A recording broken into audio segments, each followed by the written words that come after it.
सकती है, किंतु सांस्कृतिक एकता सहज ही पहचानी जा सकती है। इसकी पुष्टि इससे भी होती है कि लोक नाट्य, लोकगीत, लोक नृत्य के स्थानिक नामकरण अलग अलग होने के बावजूद इनकी भावधारा, अंतर्वस्तु एक ही होती है। सांस्कृतिक एवं ऐतिहासिक तथ्य भी इसी की पुष्टि करते हैं। मेरा एक प्रत्यक्ष अनुभव इसमें जोड़ूं तो राजस्थान के चित्तौड़गढ़ और मध्य प्रदेश के मांडू यदि आप भ्रमण करें तो आप इनमें एकाधिक स्तरों पर अभेद पाएंगे। बहुत बढ़िया। महोदय, इस महत्वपूर्ण व्याख्यान के लिए श्री गोविंद गुरु राजकीय महाविद्यालय बांसवाड़ा एवं ज्ञान गंगा आयोजन समिति की तरफ से आपका हार्दिक आभार, धन्यवाद। जी, बहुत बहुत धन्यवाद आप सभी का, और सभी सुधीजनों को बहुत मंगल कामनाएं। अनिल जैन साहब दिख रहे हैं मुझे जयपुर से, मैं उनकी उपस्थिति को प्रणाम करता हूँ। बहुत बहुत आभार शर्मा सर, सर बहुत बहुत जी आभार। जी, बहुत अभिनंदन आपका। शुक्रिया सर। आज के हमारे द्वितीय तकनीकी सत्र के सारस्वत अतिथि प्रोफेसर अनिल जैन सर, विभागाध्यक्ष हिंदी विभाग, राजस्थान विश्वविद्यालय, हमारे बीच उपस्थित हो चुके हैं। मैं जैन सर का हार्दिक स्वागत और अभिनंदन करता हूं। जैन सर, इस वागड़ अंचल में और वागवर अंचल के इस गोविंद गुरु महाविद्यालय द्वारा आयोजित इस कार्यक्रम में आपका हार्दिक स्वागत और अभिनंदन है।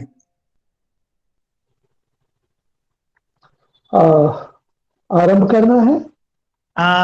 आपका स्वागत और अभिनंदन के उपरांत कुछ औपचारिक जो कार्यक्रम है उनमें आपकी सहभागिता अभी है, उसके बाद आपका वक्तव्य शुरू होगा। ठीक है, ठीक है। अब मैं इस ज्ञान गंगा आयोजन कार्यक्रम के समन्वयक डॉक्टर राजेंद्र कुमार जी शर्मा सर को कि वे द्वितीय तकनीकी सत्र एवं समापन सत्र के शुरुआत में सभी सहभागियों का और आमंत्रित विद्वत जनों का स्वागत एवं अभिनंदन करें। Doctor Rajendra Kumar Sharma sir.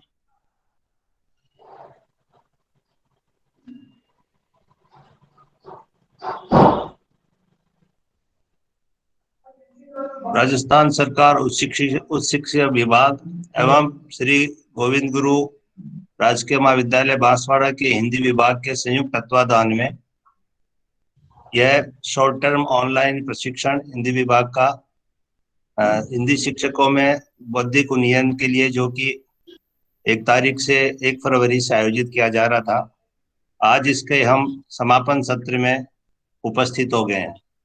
मैं इस सत्र में आप सभी लोगों का हार्दिक स्वागत करता हूं, हार्दिक अभिनंदन करता हूं। श्रद्धेय श्री भारद्वाज जी, जो कि हमारे उच्च शिक्षा विभाग के कौशल विकास के नोडल अधिकारी हैं, प्राचार्य महोदय, हमारी इस आयोजन समिति से जुड़े सभी विद्वान साथियों, आयोजन सचिव डॉक्टर मनोज जी पांड्या, और आज विशेष रूप से उच्च शिक्षा विभाग के प्रतिनिधि डॉक्टर पूजा रावल जी, मैं सभी लोगों का समापन सत्र में, जो कि ये आज का अंतिम सत्र है और अब समापन सत्र है, इसमें उपस्थित होने के लिए, और हमारे मुख्य अतिथि प्रोफेसर अनिल जी जैन साहब, आज हमारे इसी समापन सत्र के आप वक्ता भी रहेंगे, अंतिम सत्र के, और हमारे मुख्य अतिथि भी रहेंगे। यह जो हिंदी विषय की विविध आयामों को लेकर के यात्रा जो 1 फरवरी से शुरू हुई थी, वह उसका भी ये अंतिम सोपान है। मैं हमारे आयोजन सचिव डॉक्टर मनोज जी पंड्या का बहुत बहुत आभार प्रकट करना नहीं भूलूंगा, क्योंकि जो फीडबैक इन 5-6 दिनों में हमारे प्रतिभागियों का हमें मिला है, तो जो रिसोर्सेज पर्सन हमें जो इन्होंने सिलेक्शन किया है, जिन्होंने विद्वानों ने हमें सहमति दी है इस कार्यक्रम में भाग लेने की, उनके वजह से आज हम इस स्थिति में है कि सभी प्रतिभागी इस कार्यक्रम की बुरी बुरी प्रशंसा कर रहे हैं, और बहुत कुछ उन्होंने इसे छोटे से एक शॉर्ट टर्म कोर्स से बहुत कुछ उन्होंने प्राप्त भी किया है। मैं आशा करता हूं कि हम सब जो ये 6 दिन का समय हमने इसमें अपना दिया है, और इससे कुछ निश्चित रूप से हमने हिंदी की विविध विधाओं का, जिसमें मीडिया भी है, भाषा भी है, नाटक भी है, काफी सारी काव्य भी है, और मैं खुद भी काफी समय यहाँ मैंने दिया और मैंने भी सुना, हालांकि मैं हिंदी विषय का नहीं हूँ, लेकिन मुझे भी काफी कुछ सुनने का और मनन करने का विचार इससे मुझे मिला है। तो मैं सभी साथियों से मुझे ऐसी आशा है कि इन 6 सीखा होगा। और ये जो अपने आप में बौद्धिक ज्ञान लेकर के जो उन्नयन किया होगा, उसको अपने तक सीमित नहीं रहे, वो हमारे छात्रों में भी जाए, समाज में भी जाए। जहाँ हमें बोलने का अवसर मिलता है वहां भी हमारा प्रकटीकरण हो, जहाँ लिखने का अवसर मिलता है वहां भी प्रकटीकरण हो, और इससे हमें अपने आप को कुछ अंश ऊपर ही माने, ऐसी मैं उनसे कामना करता हूँ। मैं अधिक समय नहीं लूंगा, जैन साहब हमारे बीच में है, आगे भी है, तो एक बार पुनः आप सबका इस समापन सत्र में, जो कि आप सब लोगों की वजह से इतना अच्छा समापन होने जा रहा है और एक इतनी अच्छे कार्यक्रम हुए, अच्छे वक्ता हमें मिले हैं, अच्छे सभी का रिप्रेजेंटेशन हुआ है, तो एक बार पुनः आप सबका आभार के साथ इस समापन सत्र में सभी का बहुत बहुत स्वागत, अभिनंदन। जय हिंद, जय भारत। बहुत बहुत आभार राजेंद्र शर्मा सर का। और जैन सर, उपस्थिति को मैं सादर प्रणाम करता हूँ। नमस्कार। टेलीफोन और व्हाट्सएप पर तो आपका सानिध्य में मैं लेता ही रहता हूँ, और सभी संभागी साथियों को मैं व्यक्तिगत जब भी बात करता हूँ तो मैं जैन सर को अनौपचारिक रूप से मैं अपना SOS कहता हूँ मैं। जब भी मुझे कुछ जरूरत पड़ती है तो मैं सीधा जैन सर के संपर्क में ही आता हूँ। आदरणीय जैन सर, आपका इस गोविंद गुरु राजकीय महाविद्यालय बांसवाड़ा द्वारा और आयुक्तालय कॉलेज शिक्षा राजस्थान के निर्देशन में इस ज्ञान गंगा की यात्रा के अंतिम पड़ाव में, इस यात्रा के अंतिम दौर में, अंतिम तकनीकी सत्र में आपके सारस्वत अतिथि रूप में हम पाकर बड़े अभिभूत हैं। आपका पुनः मैं व्यक्तिशः स्वागत और अभिनंदन करता हूं। आपके समक्ष और समस्त प्रतिभागियों के सम्मुख पूरे 6 दिन का प्रतिवेदन में प्रस्तुत करना चाह रहा हूं। आयुक्तालय कॉलेज शिक्षा के निर्देशों की अनुपालना में राजस्थान के अनेक महाविद्यालयों में विषयों के असिस्टेंट और एसोसिएट प्रोफेसर के ज्ञान संवर्धन हेतु यह नवाचार शुरू किया गया, और इसी क्रम में स्थानीय राजकीय महाविद्यालय को हिंदी विषय का यह ज्ञान गंगा कार्यक्रम कराने का निर्देश प्राप्त हुआ। आयुक्तालय द्वारा मनोनीत और नॉमिनेटेड 52 संभागियों में 4 संभागी ही इसमें नहीं जुड़ पाए तकनीकी और व्यक्तिगत कारणों से। फिलहाल इस कार्यक्रम में अभी 48 संभागी इसमें जुड़े हुए हैं। महोदय, हमारा कार्यक्रम इस ढंग से आयोजित हुआ। सबसे पहले इसकी रूपरेखा के स्वरूप में इसके ब्रोशर पत्रक में पूरी संपूर्ण रचना हमने इसकी, और इस ब्रोशर का विधिवत महाविद्यालय प्रशासन द्वारा और आयोजन समिति द्वारा विमोचन किया गया, और विमोचन उपरांत समस्त संभागी साथियों को यह शेयर किया गया। इन 6 दिनों की कार्य योजना में प्रतिदिन हमने 2 तकनीकी सत्र रखे, और दोनों तकनीकी सत्रों में प्रत्येक सारस्वत अतिथि के व्याख्यान के उपरांत हमने एक खुला मंच चर्चा परिचर्चा का सत्र रखा, जिसमें सभी सहभागी साथियों ने अपनी चर्चा परिचर्चा से उस ज्ञान यात्रा को एक नई दिशा दी। महोदय, प्रथम दिन उद्घाटन सत्र में इस ऑनलाइन पोर्टल पर, इस ऑनलाइन आयोजन पर विभागीय प्रतिनिधि रूप में डॉक्टर ललिता यादव मैडम उपस्थित रही, और इस उद्घाटन सत्र के प्रथम तकनीकी सत्र में ख्यात स्त्री विमर्शकार और कहानीकार कथाकार मैत्रेयी जी पुष्पा हमारे बीच रही। मैत्रेयी पुष्पा जी ने स्त्री विमर्श अनुभूति से अभिव्यक्ति तक इस विषय पर अपने व्यक्तित्व, अपने व्यक्तिगत अनुभवों और सृजन के अनुभवों से हम सबको लाभान्वित किया, हमें साझा किया। प्रथम दिन के द्वितीय सत्र में राजस्थान विद्यापीठ के हिंदी विभागाध्यक्ष प्रोफेसर मलय पांधेरी जी ने भूमंडलीकरण और युगीन हिंदी कथा साहित्य पर अपना वक्तव्य प्रस्तुत किया। आयोजन के द्वितीय सोपान दूसरे दिन के प्रथम चरण में जवाहरलाल नेहरू विश्वविद्यालय में भाषा केंद्र में सह आचार्य एसोसिएट प्रोफेसर डॉक्टर गंगा सहाय मीणा जी ने आदिवासी विमर्श, चिंतन एवं अभिव्यक्ति इस विषय पर अपना वक्तव्य हमारे सामने रखा। द्वितीय सत्र में इसी दिन हिंदू कॉलेज दिल्ली विश्वविद्यालय में सहायक आचार्य डॉक्टर पल्लव ने हिंदी की साहित्यिक पत्रकारिता से हमें लाभान्वित किया, इस पर अपना मत और वक्तव्य प्रस्तुत किया। इस यात्रा के तीसरे सोपान में तीसरे दिन प्रथम तकनीकी सत्र में निराला पीठ संस्कृति विभाग मध्य प्रदेश शासन के निदेशक प्रोफेसर डॉक्टर श्रीराम परिहार सर ने संस्कृत विषय पर अपना मत प्रस्तुत किया। इसी दिन द्वितीय सत्र में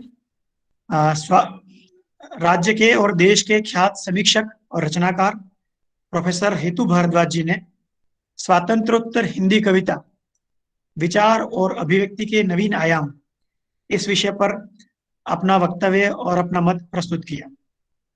इसी दिन तृतीय सत्र में सुखाड़िया विश्वविद्यालय में हिंदी विभाग में सहायक आचार्य डॉक्टर नवीन नंदवाना ने नई चाल में गढ़ी हिंदी, नई चाल में ढली हिंदी इस विषय पर हिंदी के नए रूपों और नई विकास यात्राओं से हमें रूबरू कराया। यात्रा के चौथे दिन चतुर्थ सोपान पर भोपाल से प्रोफेसर विजय बहादुर सिंह, ख्यात समीक्षक, रचनाकार, वागर्थ संपादक रहे प्रोफेसर विजय बहादुर सिंह जी ने छायावाद, अनुभूति एवं विचारणा विषय पर अपने स्वयं के निजी अनुभवों और अपने सृजन कर्म से हमें लाभान्वित किया।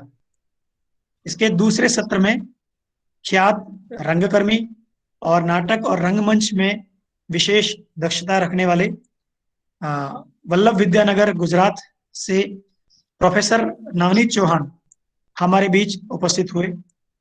उन्होंने परिवेशीय संवेदना और हिंदी नाटक इस विषय पर उनके स्वयं के अनुभव और उनकी विचारणा से हमें अवगत कराया।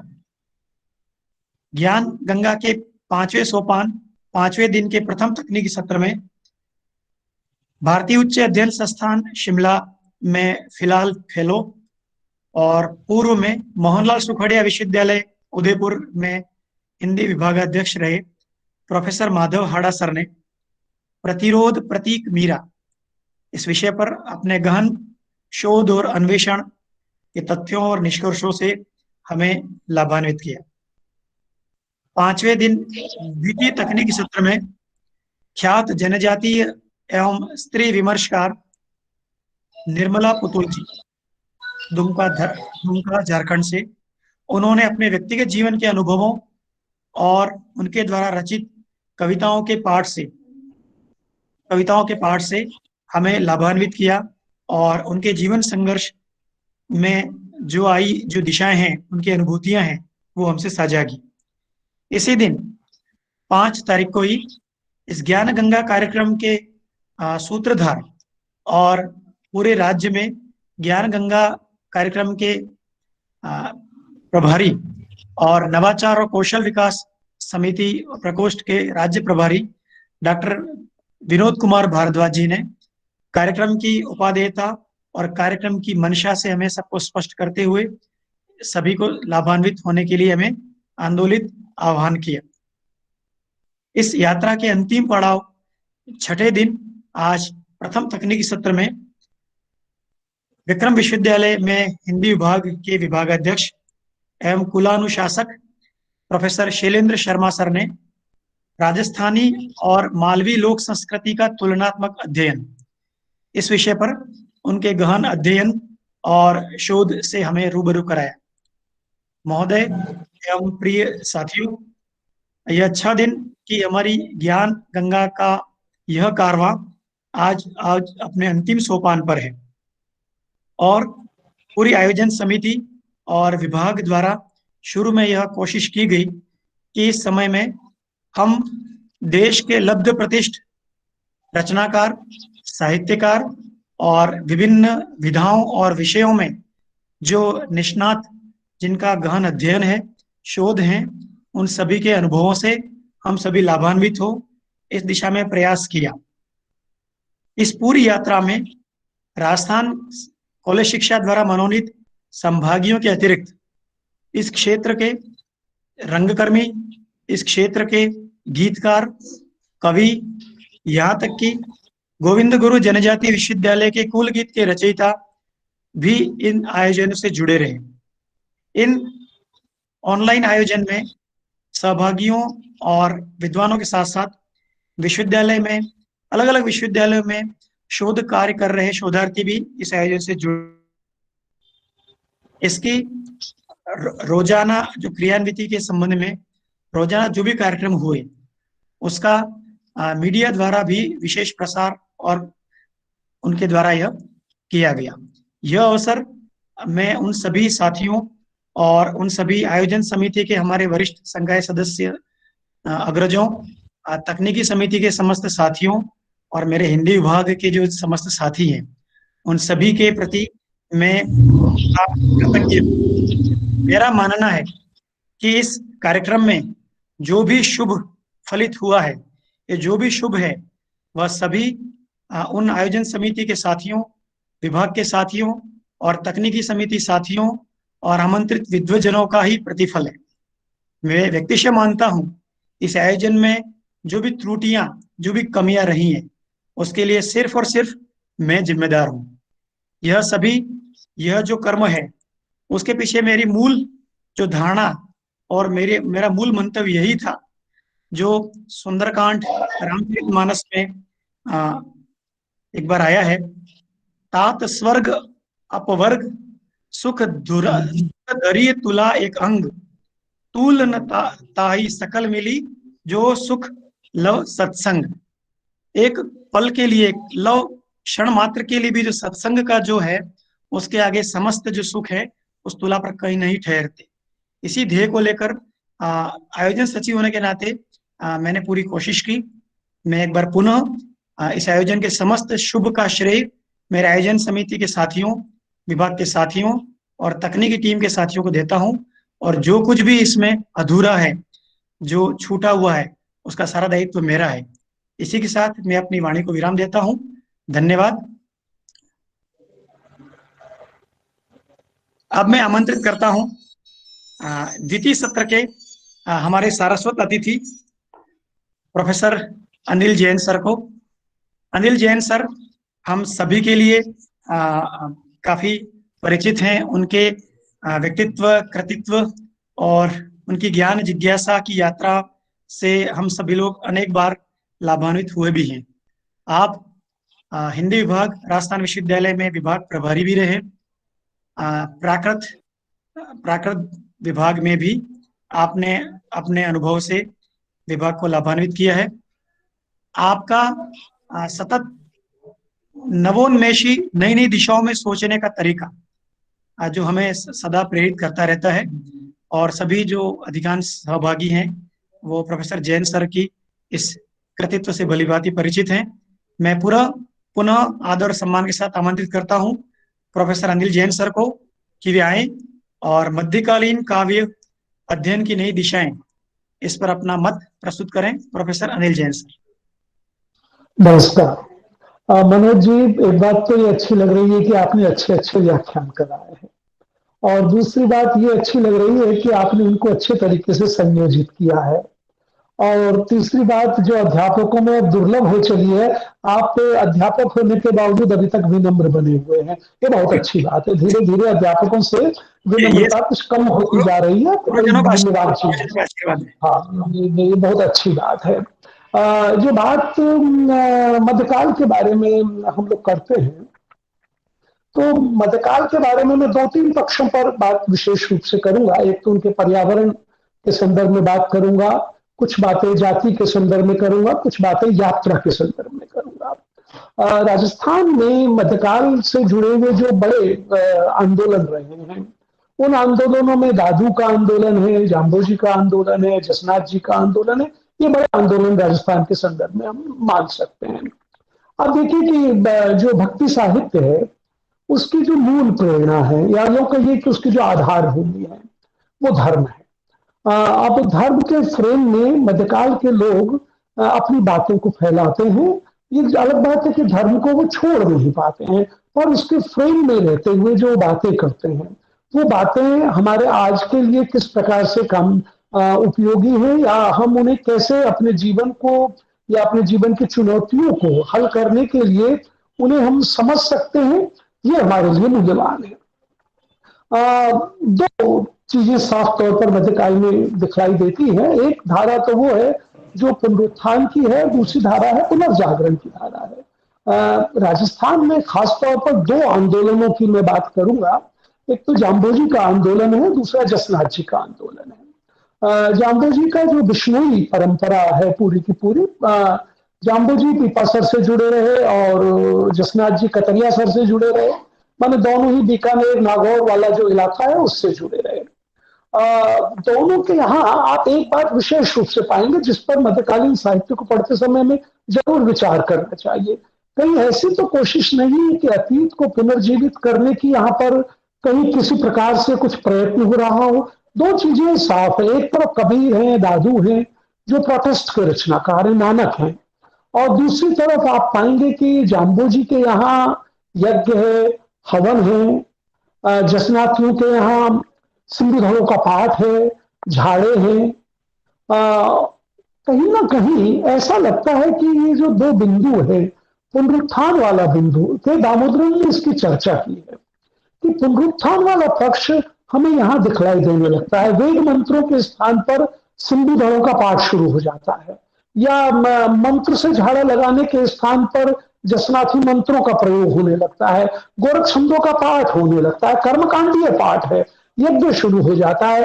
देखिए, जैसे सिक्खी में जपजी साहब का पाठ होता है, उसी तरह से यहाँ पर सिंधुधरों का पाठ होता है, और जसनाथियों में तो अवतारों और लीलाओं का वर्णन तक भी हमें देखने को मिलता है।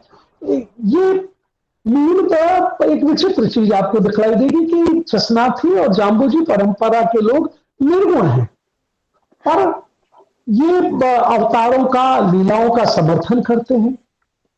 और दूसरी परंपरा वो है जो धीरे धीरे शुरुआत राम से करते हैं और धीरे धीरे निर्गुण की तरफ बढ़ते चले जाते हैं। आप देखिए कि अग्रदासी परंपरा से निकले हुए रामसुनेही संप्रदाय के लोग निकले तो अग्रदासी परंपरा से हैं, और आगे चलकर वो निर्गुण की तरफ बढ़ जाते हैं।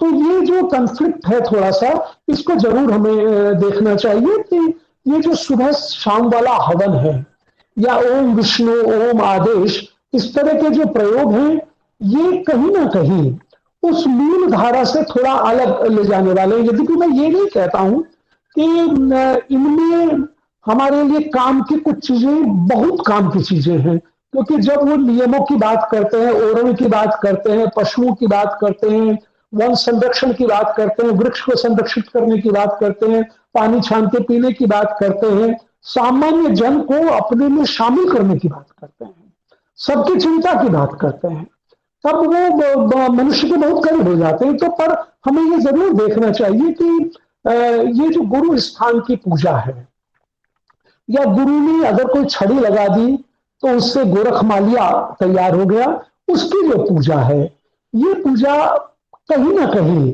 एक प्रतिगामी दिशा की ओर हमें ले जा रही है। आप पाएंगे कि ये आगे चलकर दादूपंथियों में भी एक जगह दिखलाई देती है। वहां भी एक स्थान पर, एक शाखा में दादूपंथियों में हनुमान पूजा शुरू हो जाती है।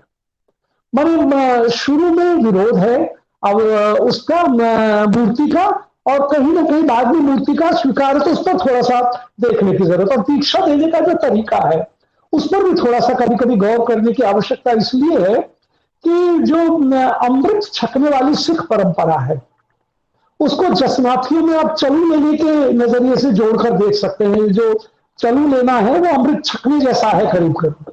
तो इस पर हमें जरूर नजर रखनी चाहिए कि ये आखिर ऐसा क्यों हमें दिखलाई देता है। अच्छा, इसके समानांतर तीन बड़े संतों को हम देखें, कबीर हैं, नानक हैं, दादू हैं। कबीर का समय 15वीं शताब्दी है मोटे तौर पर, नानक का समय भी वही है, दादू का थोड़ा बाद है, 16वीं शताब्दी है। तो ये संत तीनों का जो कार्य क्षेत्र है वो मुख्य रूप से उत्तर भारत है। नानक का पंजाब है, दादू का राजस्थान है, कबीर का उत्तरी क्षेत्र है। इनके यहां पर मैं जिस पर आना चाह रहा था, यात्राओं का बड़ा महत्व है। इस यात्रा को आप एक और तरीके से भी समझ सकते हैं, हमें इस पर कुछ काम करने की जरूरत है। कहा यह जाता है कि गांधी ने जब गोपाल कृष्ण गोखले जी से कहा था कि मैं इस देश के बारे में कुछ करना चाहता हूं, कुछ समझना चाहता हूं, तो गोखले ने उनसे कहा था कि इस देश की यात्रा करो। और कहा यह जाता है कि गोखले उसके बाद में यात्रा पर निकल पड़े थे, वो गांधी जी उसके बाद यात्रा पर निकल पड़े थे। यानी अगर समाज को समझना है तो समाज को समझने के लिए यात्राएं करना बहुत जरूरी है। दादू अहमदाबाद के कांकरिया लेक से उनका संबंध माना जाता है और उसके बाद राजस्थान की यात्रा करते हैं। और मौका जब मिलता है, जब उन्हें अकबर बुलाता है तो सीकर भी जाते हैं। अकबर साहब बुलाइया गुरुदादू को आप, या ये घटना शायद संवत 1642 की है। जंग गोपाल एक जगह उल्लेख करते हैं, मिल मिल बयाला अकबर साहब। तो अकबर से दादू की भेंट उस समय होती है। नानक दादू देखिए, दादू जगह जगह अपने स्थान भी निर्मित करते हैं। वो इसमें राजस्थान में जो बड़े केंद्र हैं, कुछ आमन है, जय आमेर है, तत्कालीन आंधी है, इन जगहों पर नरेणा है, इन जगहों पर जाते हैं वो, और यहां फिर वो शिष्यों को तैयार करते हैं। उधर अगर हम देखें नानक को, तो नानक के साथ भी इसी तरह की बातें जुड़ी हुई, वो उदासियां करते हैं। और ये माना जाता है कम से कम 66 बड़े नगरों की नानक यात्रा। तो ये लंबी, नानक तो हिंदुस्तान से बाहर भी जाते हैं। मक्का की यात्रा तक का उल्लेख है, पूर्व की यात्रा का उल्लेख है। दादू गुजरात और राजस्थान की यात्रा करते हैं, नानक उत्तरी भारत की यात्रा करते हैं और मक्का मदीना तक भी चले जाते हैं, हिंदुस्तान से बाहर भी जाते हैं। ये जो उदासियां हैं, ये लंबी यात्राएं हैं, ये बड़ी महत्वपूर्ण है। कबीर के यहां इस तरह के कोई ठोस साक्ष्य तो नहीं मिलते कि उन्होंने यात्रा की, और एक पंक्ति जरूर मिलती है। वो एक जगह कहते हैं कि बागड़ देश लुण का घेरा, या बागड़ देश लुण का घर है, तेजन जायद आझन को डर है। मतलब इससे ये अनुमान लगाया जा सकता है कि वो शायद राजस्थान आए। मैं शायद का प्रयोग जानबूझकर कर रहा हूं, क्योंकि कबीर ने यात्रा की हो इसके तो बड़े साक्ष्य नहीं मिलते। बहरहाल ये जो यात्राएं हैं, ये यात्रा नामदेव भी करते हैं। नामदेव घूमन से विठोबा से, महाराष्ट्र से पंजाब तक चले जाते हैं, ट्रेवल करते हैं वो। और ये एक संयोग नहीं है ये कि नामदेव मराठी में जितने सराहे जाते हैं, हिंदी में भी उतने ही सराहे जाते हैं। नामदेव की रचनाएं पंजाबी में भी सराही जाती है, गुरु ग्रंथ साहब में उनको स्थान मिलता है। तो ये तमाम संत, कहा जाता है ना कि जैसे पानी बहता भला साधु चलता भला, तो ये जो साधु चलता भला, ये लोक को जानने की दृष्टि से जरूरी है। और मेरे देखने में ऐसा कोई काम नहीं आया जिसमें इन यात्राओं से इन रचनाकारों पर पड़ने वाले प्रभावों को बारीकी से रेखांकित किया गया हो। क्योंकि जहां जाते हैं आप, और पहले अगर जाएं, वल्लभाचार्य यात्रा करते हैं। वल्लभाचार्य की 64 यात्राओं के कम से कम उल्लेख मिलते हैं। और ये मैं एक और चीज आपसे साझा कर रहा हूं कि इन यात्राओं में वो ज्यादातर जगहों पर खेजड़े के वृक्ष के नीचे, 26 यात्राएं कम से कम खेजड़े के पेड़ के नीचे उनकी सभाएं हुई है। जो बैठकें हुई है वल्लभाचार्य जी की, वो कम से कम 26 बैठकों का उल्लेख इस रूप में मिलता है कि खेजड़े के पेड़ के नीचे। खैर, तो ये तीनों, कबीर, दादू और नानक, तीनों लगभग अशिक्षित हैं मगर बहुश्रुत हैं। देखिए, दो तरह के संत आपको देखने को मिलेंगे। एक वो जिन्होंने विधिवत ज्ञान प्राप्त किया है, दूसरे वो जिन्होंने लोक के अनुभवों से अपने ज्ञान को समृद्ध किया है। और विचित्र बात यह है कि जिन बड़े कवियों ने, कबीर हो, नानक हो, दादू हो, लोक से अपने आप को समृद्ध किया है, वो अधिक ख्यात हैं बनिस्पत उन कवियों के जिन्होंने विधिवत शिक्षा प्राप्त की। मैं उदाहरण देना चाहूंगा सुंदरदास का। सुंदरदास बनारस में पढ़ते हैं, लंबे समय तक पढ़ाई करते हैं वो, पर सुंदरदास में जो सहजता सरलता दादू में, कबीर में या नानक के यहाँ दिखलाई पड़ती है, उससे भिन्न शास्त्रीयता है सुंदरदास के यहाँ पर।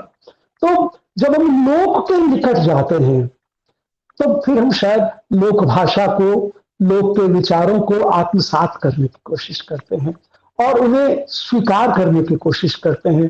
और कभी कभी तो हम अपने विरोधी की भी उस बात को पचाने की कोशिश करते हैं जो हमारे काम की है। ये गौरतलब बात है कि शायद ये यात्राएं रही होंगी कि जिसके चलते गुरु ग्रंथ साहब में पंढरपुर के नामदेव की रचना है, त्रिलोचन की रचना है, शेख फरीद की रचना है, कबीर की रचना है, धन्ना भगत राजस्थान के हैं, पीपा जी की रचनाएं है, धन्ना भगत की रचनाएं हैं।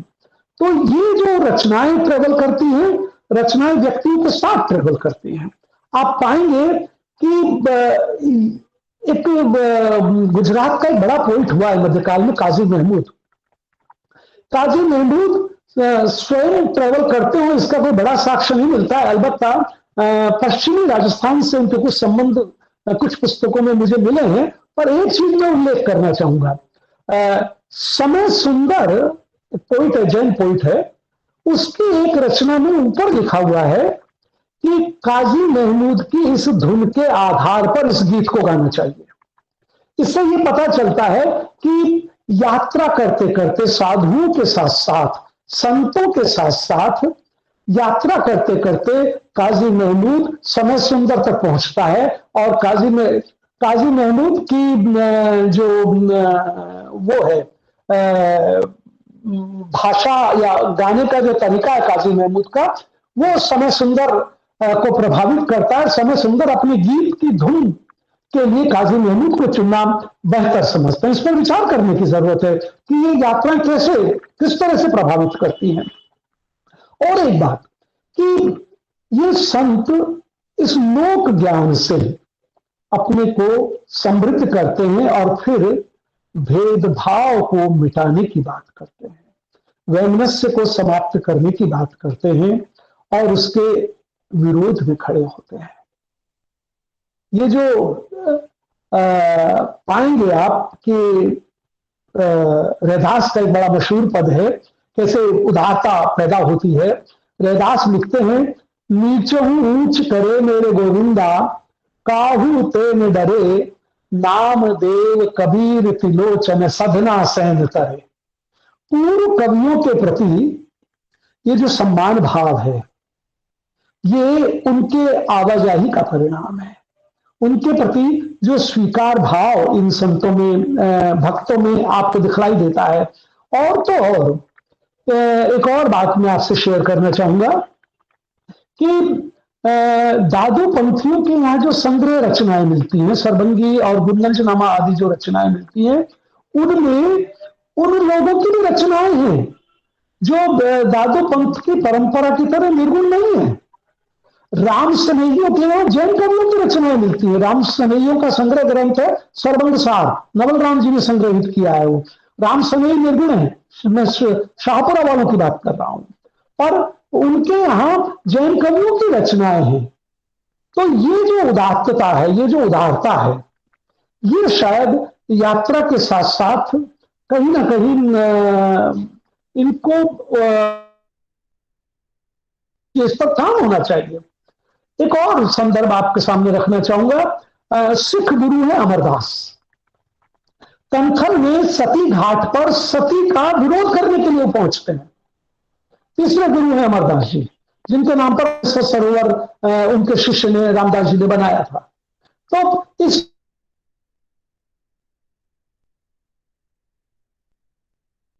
करने का एक परिणाम है कि इनमें उस तरह की न तो धार्मिक कट्टरता है, न भाषाई कट्टरता है। ये अकस्मात नहीं है कि दादू का शिष्य रज्जब है, बखना है, बाजिंद है, तीनों मुसलमान है। दादू के 52 शिष्यों में इनकी गणना होती है। और गुरु नानक तो यात्रा के समय मर्दाना को अपने साथ रखते हैं। वर्तमान संदर्भ को हमें हल करने के लिए इन संदर्भों की पुनर्व्याख्या की आवश्यकता है कि ये ऐसा कैसे संभव हुआ कि ये उदारता या जो उदात्तता है ये इन संतों में लगातार भ्रमण से पैदा हुई होगी, लगातार आवाजाही से पैदा हुई होगी, और इसीलिए शायद ये जीवन की सात्विकता पर बल भी देते हैं। और एक बात मुझे लगती है इनमें विशेष रूप से कि इन कवियों में पूर्व संतों के प्रति सम्मान का भाव है।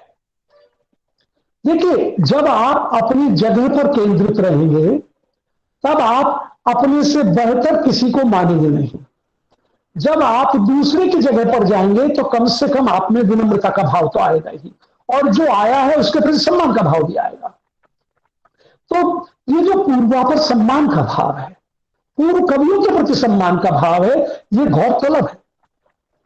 दादू परंपरा में जिन संग्रहकारों ने, रज्जब दास ने, गोपाल दास ने दादू जी की रचनाओं का संग्रह भी किया है, उन्होंने उनसे पहले नामदेव की रचनाओं को स्थान दिया है, कबीर की रचनाओं को स्थान दिया है, रैदास की रचनाएं, हरिदास निरंजनी की रचनाएं।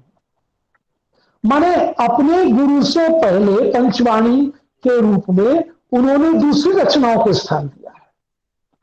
अलबत्ता गुरु ग्रंथ साहब में यह स्थिति नहीं है, पर वहां भी कम से कम 400 वर्षों की रचनाओं को स्थान देने की तो वो कोशिश करते ही हैं।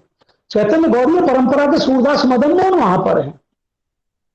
और भी एक बात जिसको देखने की जरूरत है, सूरदास मदन मोहन है वहां पर, परमानंद है, परमानंद दूसरे हैं, ये अष्टछापी परमानंद नहीं है और ये अष्टछापी सूरदास भी नहीं है।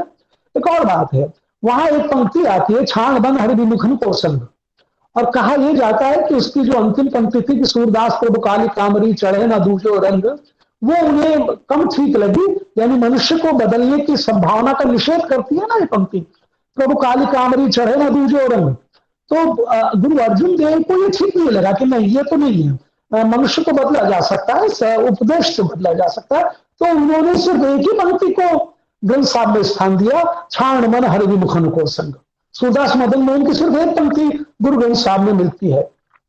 तो ये जो पूर्वा पर सम्मान है, गुरुओं का सम्मान गुरु ग्रंथ साहब में है, और नामदेव, कबीर, रैदास, हरिदास निरंजनी, और फिर उसके बाद दादू, ये दादू पंथियों में सम्मान है। ये जो उदारता है इस पर हमें थोड़ा सा जरूर गौर करना चाहिए। ये उदारता बड़े काम की चीज है हमारे लिए। एक बात और कि इन संतों के यहां जो एक बड़ी बात और देखनी चाहिए हमें कि ये संत निष्क्रिय नहीं है, सक्रिय है, अपना अपना काम करते हैं। आजकल हम लोगों ने वर्तमान काल में ये भी देखने की कोशिश की कि अगर हम एक काम कर रहे हैं तो फिर हम दूसरा काम जिसमें श्रम शामिल होगा उसको करने से बचने की कोशिश करते हैं। ऐसा नहीं है। आप देखिए, नामदेव जैसा बड़ा कवि जब चद्दर छापता है तो त्रिलोचन नामदेव से कहते हैं, काय छिप पहुंछाद ले व्यर्थ गमावे मित्र, नामा कहे त्रिलोचना, कुछ अगली पंक्ति और है।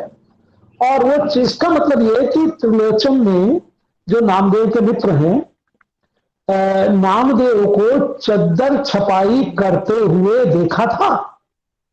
और इसका मतलब ये भी है कि वो सब कुछ के बावजूद उपदेश देने के साथ साथ अपने कार्य में मग्न रहते थे। नानक भीख मांगने का विरोध करते हैं, दूसरे के साथ श्रम बांटने की बात करते हैं। और हम लोग जानते हैं धन्ना भगत खेती करते हैं। मीरा के यहां एक रेफरेंस आता है, मीरा ने धन्ना भगत का उल्लेख किया है, धन्ना भगत को खेत निपजायो। माने इसका मतलब यह है कि धन्ना भगत के रूप में तो ख्यात थे ही, पर इस रूप में भी ख्यात थे कि वो अपना काम किया करते थे, मेहनत करते थे। तो ये जो ये कहा जाता है ना कि संत हो गए तो फिर अब दुनिया से क्या लेना देना, नहीं, गलत है ये बात। मध्यकाल के संतों के उदाहरणों से इसे काटा जा सकता है। वो तो साफ है, धन्ना भगत हाँ, मैं कोशिश करता हूं कि आवाज आपको क्लियर आए। कुछ का कहना है कि आवाज नहीं आ रही है। तो धन्ना भगत तो एक काम और भी करते हैं। जब एक धन्ना भगत का मशहूर आता है ना, धन्ना भगत क्या क्या मांगते हैं, भगवान से मांगते हैं कि एक तो तुर्की घोड़ी चाहिए, और आगे लिखते हैं वो घर को चाहिए गेहड़ी चंगी। माने गृहस्थ है धन्ना भगत, और घर के लिए गृहस्थी के लिए देहरी भी मांग रहे हैं, इसको भी मांग रहे हैं वो, और खेती की बात भी कर रहे हैं वो, और एक तुर्की घोड़ी भी मांग रहे हैं। माने ऐसा नहीं है कि इनके यहाँ सब कुछ को छोड़ दीजिएगा और फिर आगे बढ़ जाइएगा, ऐसा नहीं है। आपको ध्यान होगा, आप सभी लोगों को, कि रैदास का जो मशहूर चित्र है उसमें वो मोची का काम करते हुए दिखलाए जाते हैं। कबीर के चित्रों में उनको झीली झीली नीली चदरिया की जो बात करने वाला व्यक्ति है वो वही है जो चदरिया बुनता है। तभी तो उनके यहां वो सारे संदर्भ आते हैं कि, और दादू के यहां पेशों के प्रति बड़ा सम्मान भाव है। उनके यहां राणा, साहू, सराफ, किसान, बनिया सबके संदर्भ आते हैं। तो कर्म प्रधान जीवन से निष्क्रिय होने का आग्रह नहीं है, बल्कि गृहस्थ होकर ईश्वर से जुड़ने की बात है। ऐसा नहीं है कि सब कुछ छोड़ दीजिए और भाग जाइए, वो नहीं है इनके यहां पर, बल्कि इनके यहां ये बात है कि अपना तो काम करते रहिए, और काम करने के साथ साथ पारिवारिक दायित्वों को निभाइए और फिर लोगों को उपदेश दीजिए। दादू परंपरा के 5 बड़े वो माने जाते हैं। तो खालसा हैं, विरक्त हैं, नागा हैं, उत्तरादा हैं और खाकी हैं। इनमें जो खालसा है वो तो गृहस्थ परंपरा है। दादू की जो गुरुगद्दी है वो खालसा की गद्दी मानी जाती है, और जो उत्तरादा हैं वो औषधि का दान करते हैं। तो देखिए, खालसा गृहस्थ हैं, उत्तरादा गृहस्थों के उत्थान के लिए दवा बांटने वाले हैं, और एक और परंपरा दादू पंथियों में है नागा, वो तो राज्य की सेवा में सैनिक के रूप में कार्य भी करते हैं। और एक बात, नाथपंथियों में बनारस के अलईपुरा के जुलाहे जो हैं वो अपने आप को गिरस्त कहते हैं। गिरस्त शब्द का प्रयोग वो लोग करते हैं, स्वयं को गिरस्त कहते हैं। माने वहां गृहस्थी का विरोध नहीं है। और ये जो राजस्थान के दूसरे संत हैं, अगर आप जसनाथ जी को देखें तो जसनाथ जी का विवाह कालल दे के साथ तय होता है। वहां भी विवाह का संदर्भ है, कालल दे उनके साथ रहते हैं, और ये कहा जाता है कि उन्होंने उनके साथ में ही समाधि ली। गृहस्थ जीवन का प्रसंग है। तो वो परशुराम चतुर्वेदी ने जो बात कही है ना कि ये लोग पक्के प्रवृत्ति मार्गी और कर्मठ व्यक्ति हैं, हमें इस परिप्रेक्ष्य में मध्यकालीन संतों के बारे में अवश्य विचार करना चाहिए। एक बात, इसके अलावा एक और बात मैं इनके संदर्भ में कहना चाहूंगा, और वो है जाति को लेकर जुड़ी हुई बात। थोड़ा सा देखने की जरूरत है। जो मशहूर गीत है गांधी का, वैष्णव जन तो तेने कहिए जे पीर पराई जाने रे, तो या फिर वो जो शायद रैदास जी की पंक्ति है, जात पात पूछे ना कोई, हरिका भजे सो हरिका होई। देखिए, मध्यकाल में जो भक्ति आंदोलन है पूरा का पूरा, वो अपने सांस्कृतिक स्तर पर जाति प्रथा को चुनौती दे रहा है। ये आकस्मिक नहीं है कि मध्यकाल में भक्त संतों का, मैं निर्गुण संतों की बात नहीं कर रहा हूं फिलहाल, मैं कह रहा हूं भक्त संतों का जीवन चरित्र लिखने वाला व्यक्ति नाबादास, जाति की दृष्टि से डोम है, निचली जाति का है वो।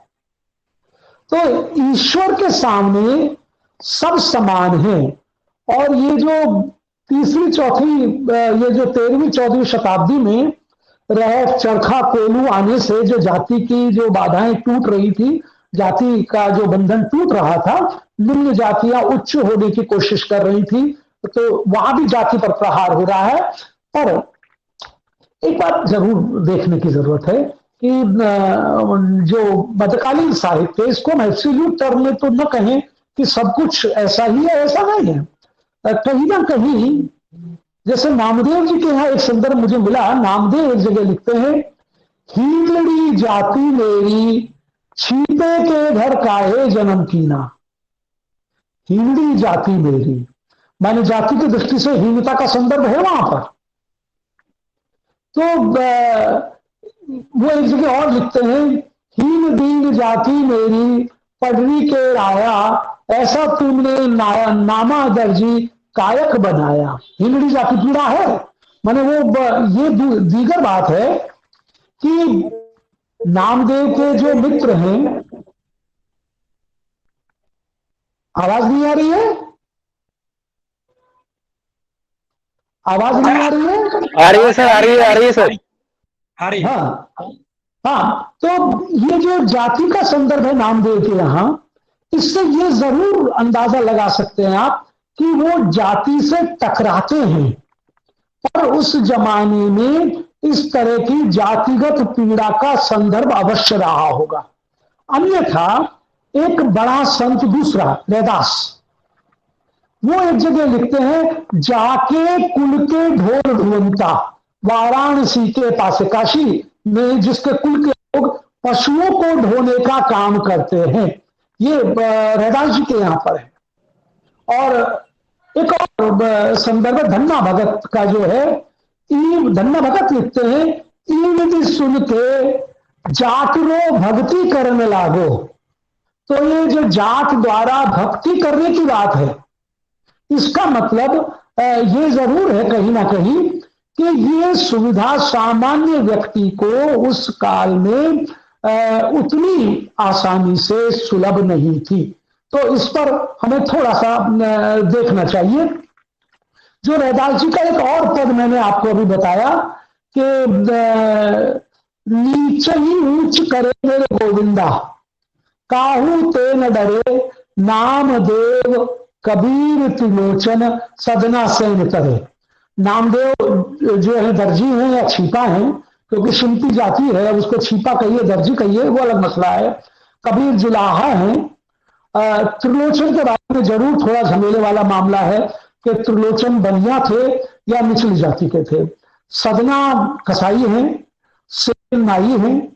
तो ये ऐसा लगता है कि इस तरह के संदर्भ वहां पर रहे होंगे। अर्जुन देव जी ने धन्ना के बारे में जगह लिखा है, धना सेविया बाल बुद्धि, माने धन्ना जाट ने वो उस मार्ग को स्थापित किया। तो ये जो जाति की बात है, इस जाति की बात को हमें जरूर देखना चाहिए। और मैं तो ये भी कहता हूं कि दो चीजों का अतिक्रमण करता है मध्यकालीन संत साहित्य। एक तो जाति का अतिक्रमण करता है, दूसरे उस तरह के रिलीजियस सेक्टर का भी अतिक्रमण करता है। माने वो विशेष धर्म से जुड़ा हुआ व्यक्ति ही मेरे साथ जुड़ सकता है, इसका भी अतिक्रमण करता है। तो इस पर कुछ और काम आगे की देखने की जरूरत है। दादू एक जगह लिखते हैं, दादू समकर देखिए कुंजर कीट समान, दादू दुविधा दूर कर तज आपा अभिमान। यह जगह और वो कहते हैं, निर्वैरी सब जीव सो दादू यह सब मत सार। तो वो कहते भी हैं कि दादू ना हम हिंदू होंगे ना हम मुसलमान, सद दर्शन में नहीं हम राते रहमान। तो ये जो बात है इस पर थोड़ा सा देखें। और एक बात और देखिएगा कि इनके यहां अगर ऐसा होता, मान चलो रज्जब दीक्षित हो गए, तो रज्जब की परंपरा के जो लोग हैं उनको रज्जब दासोत कहा जाता है। तो साफ है कि संतों के यहां श्रेष्ठता का आधार कर्म है, वर्ग नहीं। आप क्या करते हैं, कितनों के लिए करते हैं, इस पर आपको सम्मान भाव इसी से पैदा होगा, इससे पैदा नहीं होगा कि आप किस तबके से आते हैं। हाँ, एक आध चीज जरूर है कि जैसे दादू, एक तरफ तो कंट्राडिक्शन में बता रहा हूं आपको, अंतर विरोध है ये, कि एक तरफ तो दादू उत्पीड़न का विरोध कर रहा है, दूसरी तरफ उनकी परंपरा का जो नागा है वो सेना में भर्ती हो रहा है, और सेना में भर्ती हो रहा है राजस्थान में, जयपुर में खास तौर पर ये प्रयोग चलता है कि क्यों नागाओं की तरह बात कर रहे हो। माने नागाओं की तरह बात करने का मतलब यह है कि आप किसी की सुनते नहीं हो। तो ये जो किसी की न सुनने वाली बात है, इस पर हमें थोड़ा सा देखना चाहिए। खैर, धर्म में इस तरह के कंट्राडिक्शंस होते हैं आमतौर पर, तो इस पर हमें बहुत विचलित नहीं होना चाहिए, क्योंकि हमें यह भी ध्यान रखना चाहिए कि वो मध्यकाल है। एक बार और आपसे कहना चाहूंगा कि ये जो मध्यकालीन संत हैं, ये प्राय स्त्री की निंदा करते हैं, प्राय। पर एक विचित्र बात मैंने देखी कि ये जो देवली के आसपास के जो संत हैं, धन्ना धुआं के हैं ना, धन्ना सब भगत, धन्ना भगत के जो अनुयायी हैं, इस पर भी दो मत है। एक तो माना जाता है कि धन्ना भगत के जो अनुयायी हैं वो धन्ना वंशी जाट हैं, और दूसरा ये माना जाता है कि वो स्वामी हैं।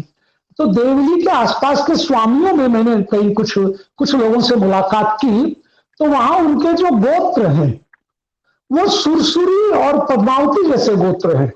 माने किसी का गोत्र पद्मावती, रामानंद के शिष्यों को ध्यान में रखिएगा आप, रामानंद के शिष्य धन्ना भगत ऐसा माना जाता है, प्रमाण पुष्ट नहीं है। पर धन्ना भगत के जो देवली वाला मंदिर है, धुआन वाला मंदिर, सीताराम का मंदिर है वो, जिससे उनको जोड़कर देखा जाता है, रामानंद की परंपरा से जुड़े हुए शायद इसलिए। पर सीताराम का मंदिर मानने वाले लोगों के गोत्र पद्मावती और सुरसुरी, इनके गोत्र मिलते हैं, इस तरह के गोत्र इनके, इस पर गौर करने की बात है। अलबत्ता दादू पंथियों में जो उनकी पुत्रियां हैं उनके प्रति सम्मान भाव है। नानक के यहां, कबीर के यहां बड़ी निंदा है स्त्री की, मैं उस पर नहीं जाऊंगा, वो आप लोग सब सुपरिचित हैं। पर नानक के यहां एक पंक्ति बड़ी मशहूर है, सो क्यों मंदा आखिए जित जमही राजान। माने उसे कमजोर या मूर्ख या हल्का क्यों कह सकते हैं, क्यों कहते हैं, जिसने ऋषि मुनियों को, ज्ञानियों को और राजाओं को जन्म दिया। माने नानक स्त्री के पक्ष में खड़े होते हैं, इस पर गौर करने की जरूरत है। ये जो स्त्री के प्रति पक्षधरता है, ये आपको जसनाथियों में भी मिलेगी। जो कायल दे का जो प्रसंग है, जो उनकी पत्नी मानी जाती है, माने जिनसे उनका विवाह तय हुआ था, कायल दे की समाधि जसनाथ जी के साथ में ही है, वहीं पर कायल दे आ गई थी। तो ये थोड़ा सा गौर करने की चीज है कि नानक स्त्री के पक्ष में है, दादू स्त्री के पक्ष में है, जसनाथ स्त्री के पक्ष में है। कबीर के यहाँ थोड़ी सी दिक्कत है, थोड़ी नहीं काफी दिक्कत है, पर ये मध्यकाल के कुछ कंट्राडिक्शन है, उन पर आपको विचार करना चाहिए। एक और बात आपसे शेयर करना चाहूंगा, वो है पर्यावरण से जुड़ी हुई। ये जो मध्यकाल के संत भक्त हैं, ये पर्यावरण के प्रति बड़े चिंतित हैं, पर्यावरण की बड़ी चिंता है। खास तौर पर मैं जाम्बोजी का नाम लेना चाहूंगा। जाम्बोजी परंपरा के लोग नील की खेती का विरोध करते हैं, और नील की खेती का ही नहीं, नीले रंग के इस्तेमाल का विरोध करते हैं। नील की खेती से जमीन बंजर हो जाती है, और नील की खेती से नुकसान होता है, 3 साल बाद वो परती हो जाती है, जमीन बेकार हो जाती है, तो उसका वहां पर विरोध है। और आपको ये जानकारी शायद होगी भी कि ये जो जाम्बोजी के यहां नील की खेती का विरोध है, लगभग ऐसा ही विरोध मैंने एक और जगह देखा है। ब्यावर के जो जैन हैं, ब्यावर और अजमेर के जैन, वो शोक व्यक्त करने के लिए नीली टोपी पहन करके जाते हैं। कोटा में विधवाओं के लिए हल्के नीले वस्त्र की वो जो साड़ी है वो हल्के नीले रंग की होती है। देखिए, नीला रंग तुर्कों से आया हमारे यहां, पर्शियन ब्लू। कोबाल्ट ब्लू पहले से था। पर्शियन ब्लू माने तुर्क वाला जो ब्लू है, उसके प्रति बनियों ने उसको विरोध का पर्याय बना लिया। तो अजमेर के लोग उसको शोक अभिव्यक्ति का साधन मानते हैं और कोटा में वैजारों के साथ वो जुड़ता है। और मजे की बात यह है कि पेंटिंग में भी, तस्वीर में भी जो पर्शियन ब्लू है वो 17वीं शताब्दी में मिलता है, उससे पहले नहीं मिलता है। शायद तंजौर की पेंटिंग में सबसे पहले वो मिलता है पर्शियन ब्लू। और 15वीं शताब्दी का बड़ा पोइट आपका जाम्बोजी इस पर्शियन ब्लू का यानी नील की खेती का विरोध करता है।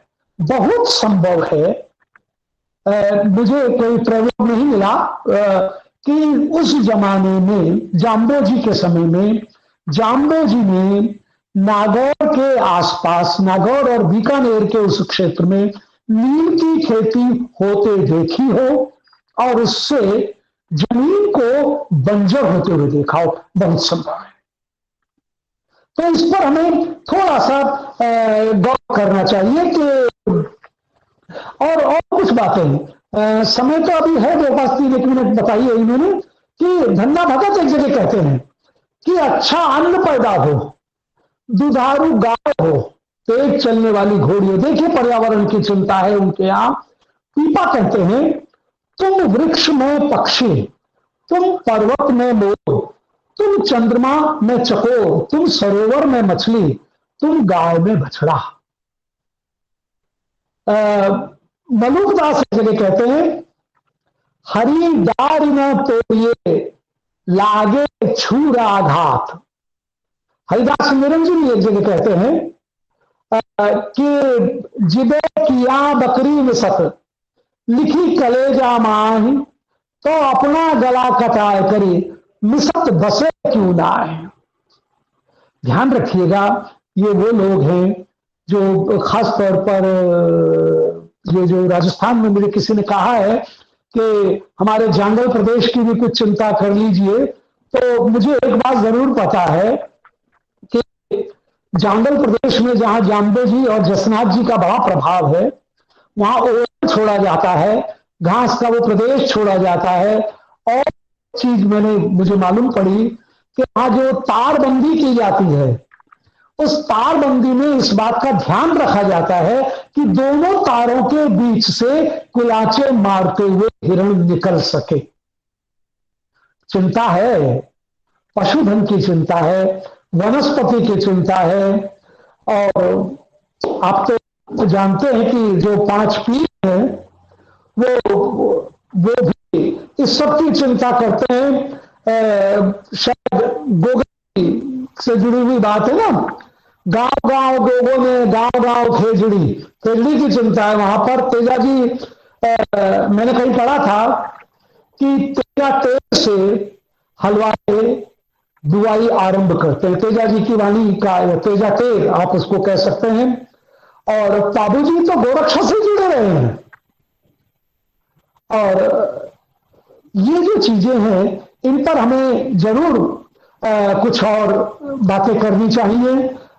तो मैं सोचता हूं कि मध्यकालीन संत साहित्य को समझने के लिए हमें ये करना चाहिए कि हम ये जाने कि किन परिस्थितियों में उन्होंने क्या सोसाइटी से ग्रहण किया और उसको किस तरह सोसाइटी को लौटाया, और जो जीवन पद्धति वो प्रस्तावित करते हैं वो हमारे वर्तमान के लिए कैसे उपयोगी। पर्यावरण पर और बहुत सारी बातें हो सकती हैं, पर समय की भी अपनी सीमा है।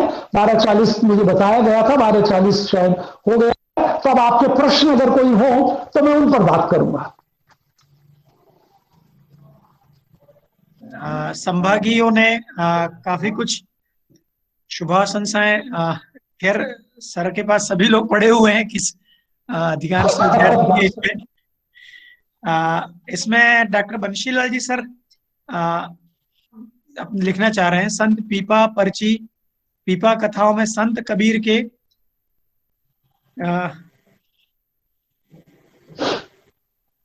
हाँ, देखिए अनंत दास जी की पर्ची मिलती है, पिताजी की पर्ची। और कागरोन का पीपा जी की जागरण का बिल्कुल बिल्कुल ऐसा है कि पीपा जी को लेकर के थोड़ा सा डिबेट है। देखिए अनंत दास जी की पर्ची बाद की है, एक तो करीब करीब ये मानिए कि पीपा जी से 200 साल बाद की पर्ची है वो, एक तो ये बात है। दूसरी बात ये कि पीपा जी का टाइम अभी बहुत वेरीफाइड नहीं है, क्योंकि 1526 की या 24 की रचना है शायद अचलदास खींचीरी वचनिका, और अचलदास खींचीरी वचनिका में जो अशंक शाह के साथ जो युद्ध है पीपा जी को अचलदास का, उसमें पीपा का उल्लेख नहीं है। इससे यह अनुमान लगाया जाता है कि पीपा जी या तो उस समय से काफी पहले हो चुके थे, या पीपा जी अचलदास खींची के समय ही संन्यास ले चुके थे, और पीपा का वहां उल्लेख नहीं मिलता है। पर पीपा की रचनाएं जरूर बड़ी महत्वपूर्ण है और उपयोगी हैं, और प्रकृति के साथ जुड़ने की बात वो करती है। बैकग्राउंड से वो जुड़े रहे। पीपा जो खींची राजपूत पीपा जी को माना जाता है। और एक इंटरेस्टिंग बात है, हरिदास निरंजनी की परंपरा में भी एक पीपा मिलते हैं। हरिदास निरंजनी के पीपा और ये पीपा दोनों एक हैं या दोनों अलग अलग हैं, इस पर एक काम अभी आया है सामने, पर वो बहुत स्पष्ट रूप से नहीं कहता कि दोनों पीपा अलग अलग हैं। खैर, उनका प्रश्न क्या तो नहीं मालूम, पढ़ने में नहीं आया मेरे प्रश्न। गुरमीत सिंह जी हाँ, शुभाशंसा करते हुए लिख रहे हैं, मध्यकालीन काव्य में संत कवियों पर श्रेष्ठतम व्याख्यान, नानक, कबीर, दादू, धन्ना भगत, रैदास आदि पर नवीन आयामों पर नवीनतम एवं प्रभावी प्रस्तुति। बहुत बहुत आभार सर आपका। नानक नन्ना हो रहो जैसी नन्ही दूब, बड़ी हाँ, खास कट ये है। बड़ी महत्वपूर्ण बात है। नानक नन्ना है हो जैसी नहीं दूब। देखिए तो किसको चुनता है वो, और ये दूब का मतलब मुझे तो ये लगता है घास की बात नहीं कर रहा है वो सामान्य जन की बात कर रहा है। वो ये कह रहा है कि जो लघुतम है, जिसको आपके जयशंकर प्रसाद, हमारे जयशंकर प्रसाद ये कहते हैं ना कि लघुता की और साहित्यिक दृष्टिपात, तो नन्ही दूब जो सामान्य जन है, बहुत छोटा जो व्यक्ति है, उसके लिए अगर आप चिंता करने की कोशिश करेंगे तो वो तब संभव है जब आप नन्हा हो रहे, जब आप अपने अहंकार का समापन कर लेंगे। उसके बिना संभव नहीं है। ऐसा शायद नानक का संकेत भी है।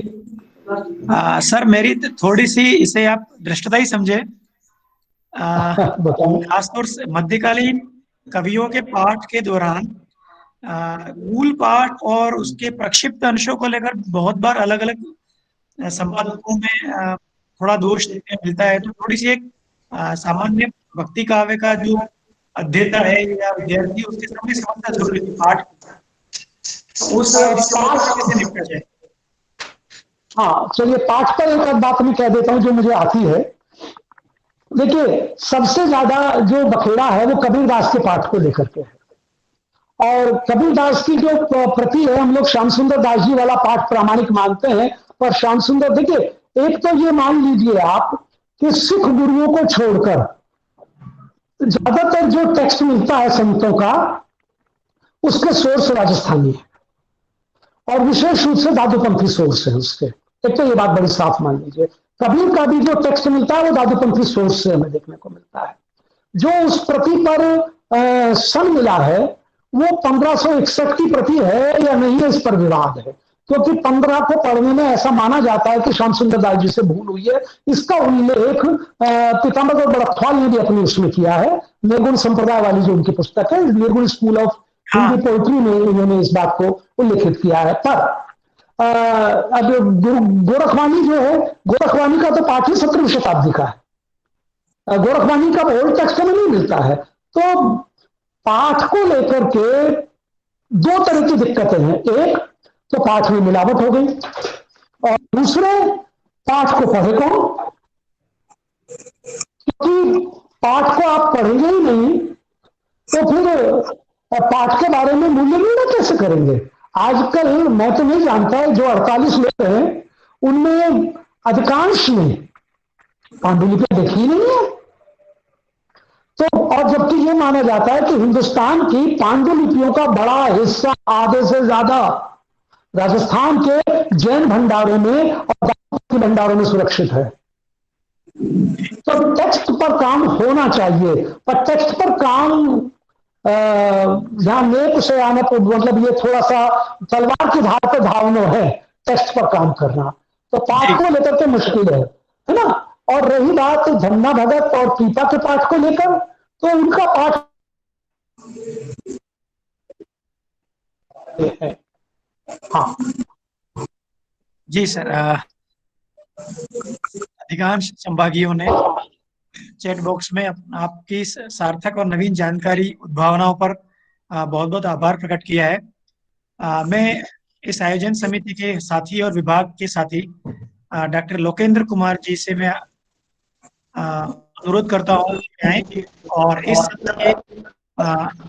सत्र का आभार ज्ञापन करें सारस्वत अतिथि का। लोकेंद्र जी। नमस्ते सर। नमस्कार। सर को सादर प्रणाम।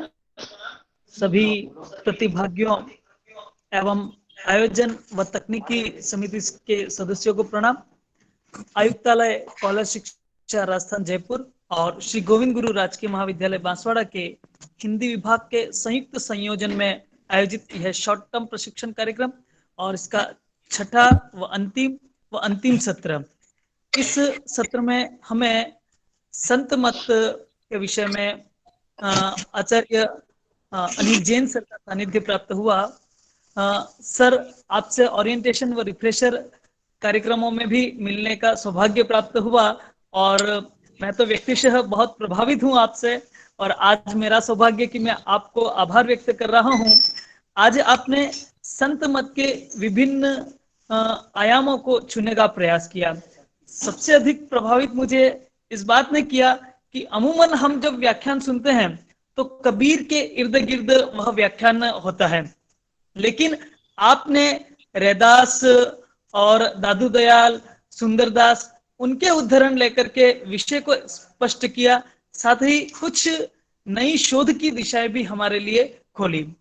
आपने जो मत प्रस्तुत किया कि सुंदरदास जी के साहित्य में शास्त्रीयता है एवं उनके इतर अन्य संतों में लोक जीवन, आम जीवन बहुत अधिक दिखता है। हम भी बिल्कुल इससे ताल्लुकात रखते हैं और आज का आपका यह व्याख्यान हम सभी के लिए प्रेरणास्पद प्रेरक है।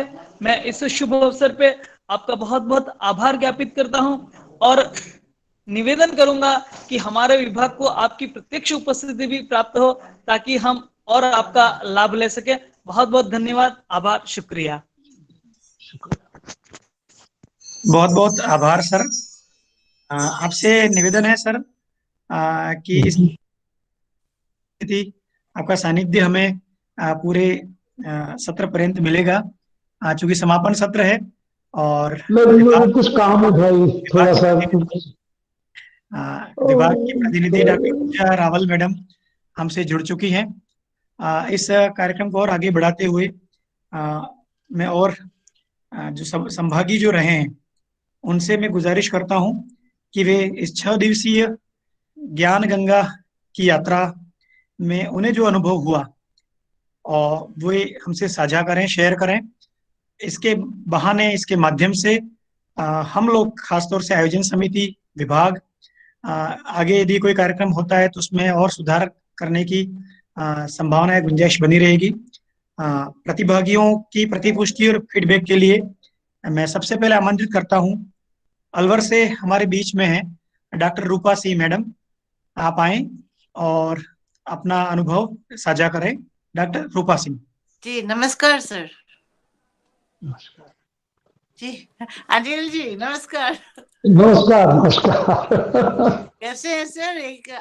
मैं अच्छा हूँ भाई, बढ़िया। लंबे समय बाद, हाँ, काफी लोगों से लंबे समय बाद संवाद हो रहा है और अच्छा लग रहा है। जी, मैं देख पा रही हूँ। जी जी, मैं रूपा सिंह, बाबू शोभाराम राजकीय कला महाविद्यालय अलवर से सबों को अभिवादन करती हूँ। मुझे 5 से 6 मिनट का समय मिला है जिसमें मैं अपनी बात कहना चाहूंगी। आयुक्तालय कॉलेज शिक्षा और श्री गोविंद गुरु राजकीय महाविद्यालय बांसवाड़ा के संयुक्त तत्वाधान में ज्ञान गंगा के 6 दिवसीय नवाचार पाठ्यक्रम में हम सभी प्राध्यापक साथियों ने जो सचमुच ज्ञान गंगा में डुबकी लगाई है, उसमें से कुछ मोती चुनकर लाई हूँ जो पिछले दिनों हमारे साथ दमकते रहे। दिनांक 1 फरवरी 2021 से 6 फरवरी तक अमूमन 2 सत्रों में चलने वाला यह सेशन अपने तीसरे दिन 3 सत्र लेकर आया। यदि इन सत्रों को हम विषय क्रमानुसार और वक्ता क्रमानुसार देखें तो पहले दिन यानी 1 फरवरी को प्रथम सत्र में हमें प्रख्यात लेखिका मैत्री पुष्पा जी से रूबरू होने का मौका मिला।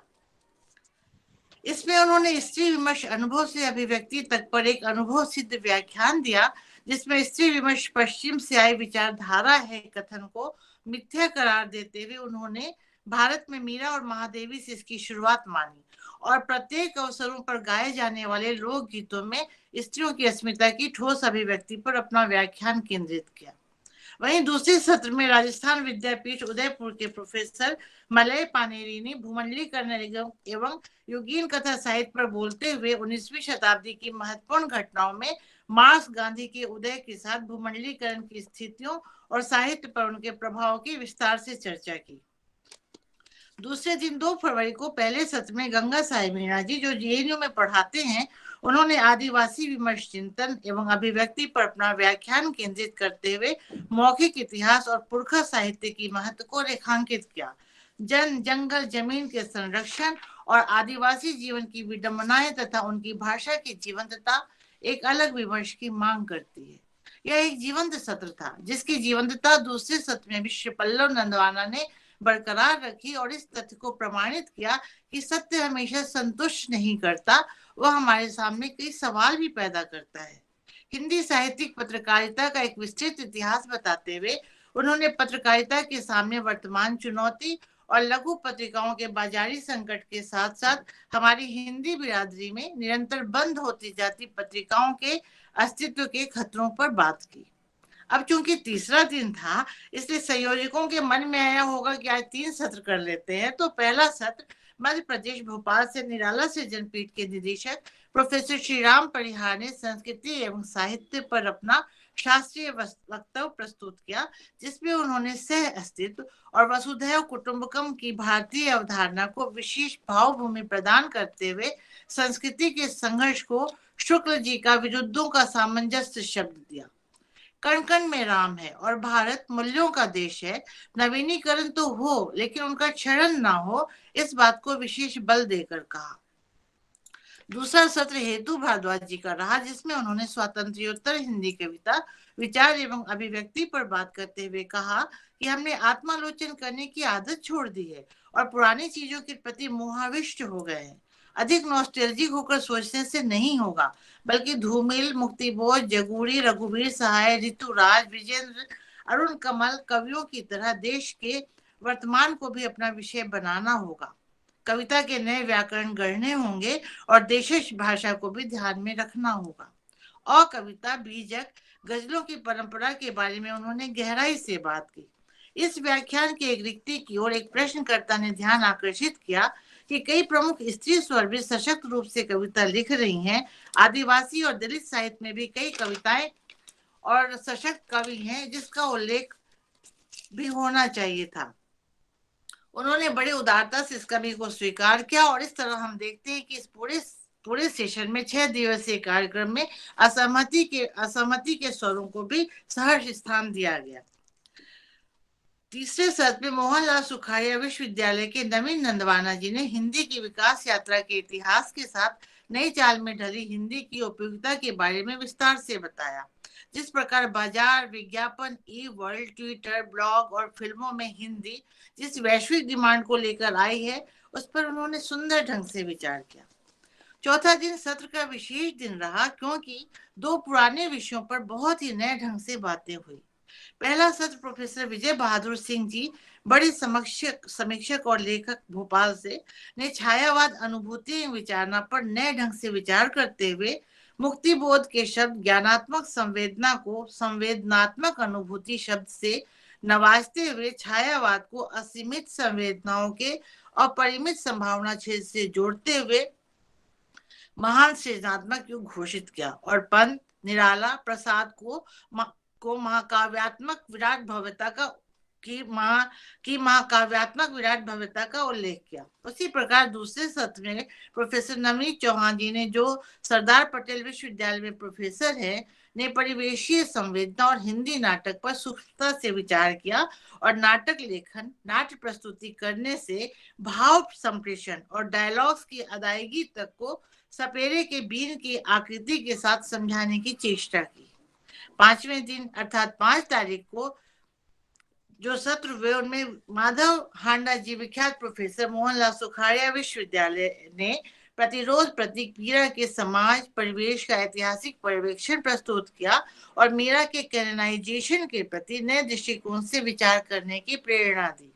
इसके बाद झारखंड की प्रसिद्ध आदिवासी कवित्री निर्मला पुतुल जी के जीवन साक्षात्कार से हम लोग रूबरू हुए, जिसमें उन्होंने नगाड़े की तरह बजते अपने बीज शब्दों की अंतर कथा तो कही ही, जंगल में घुस आए बाजार की दरिंदगी और निरंतर दारुण होते जाते जीवन की मार्मिक कथा सामने रखी। उन्होंने अपनी कविताओं द्वारा इस वेदना को प्रस्तुत किया।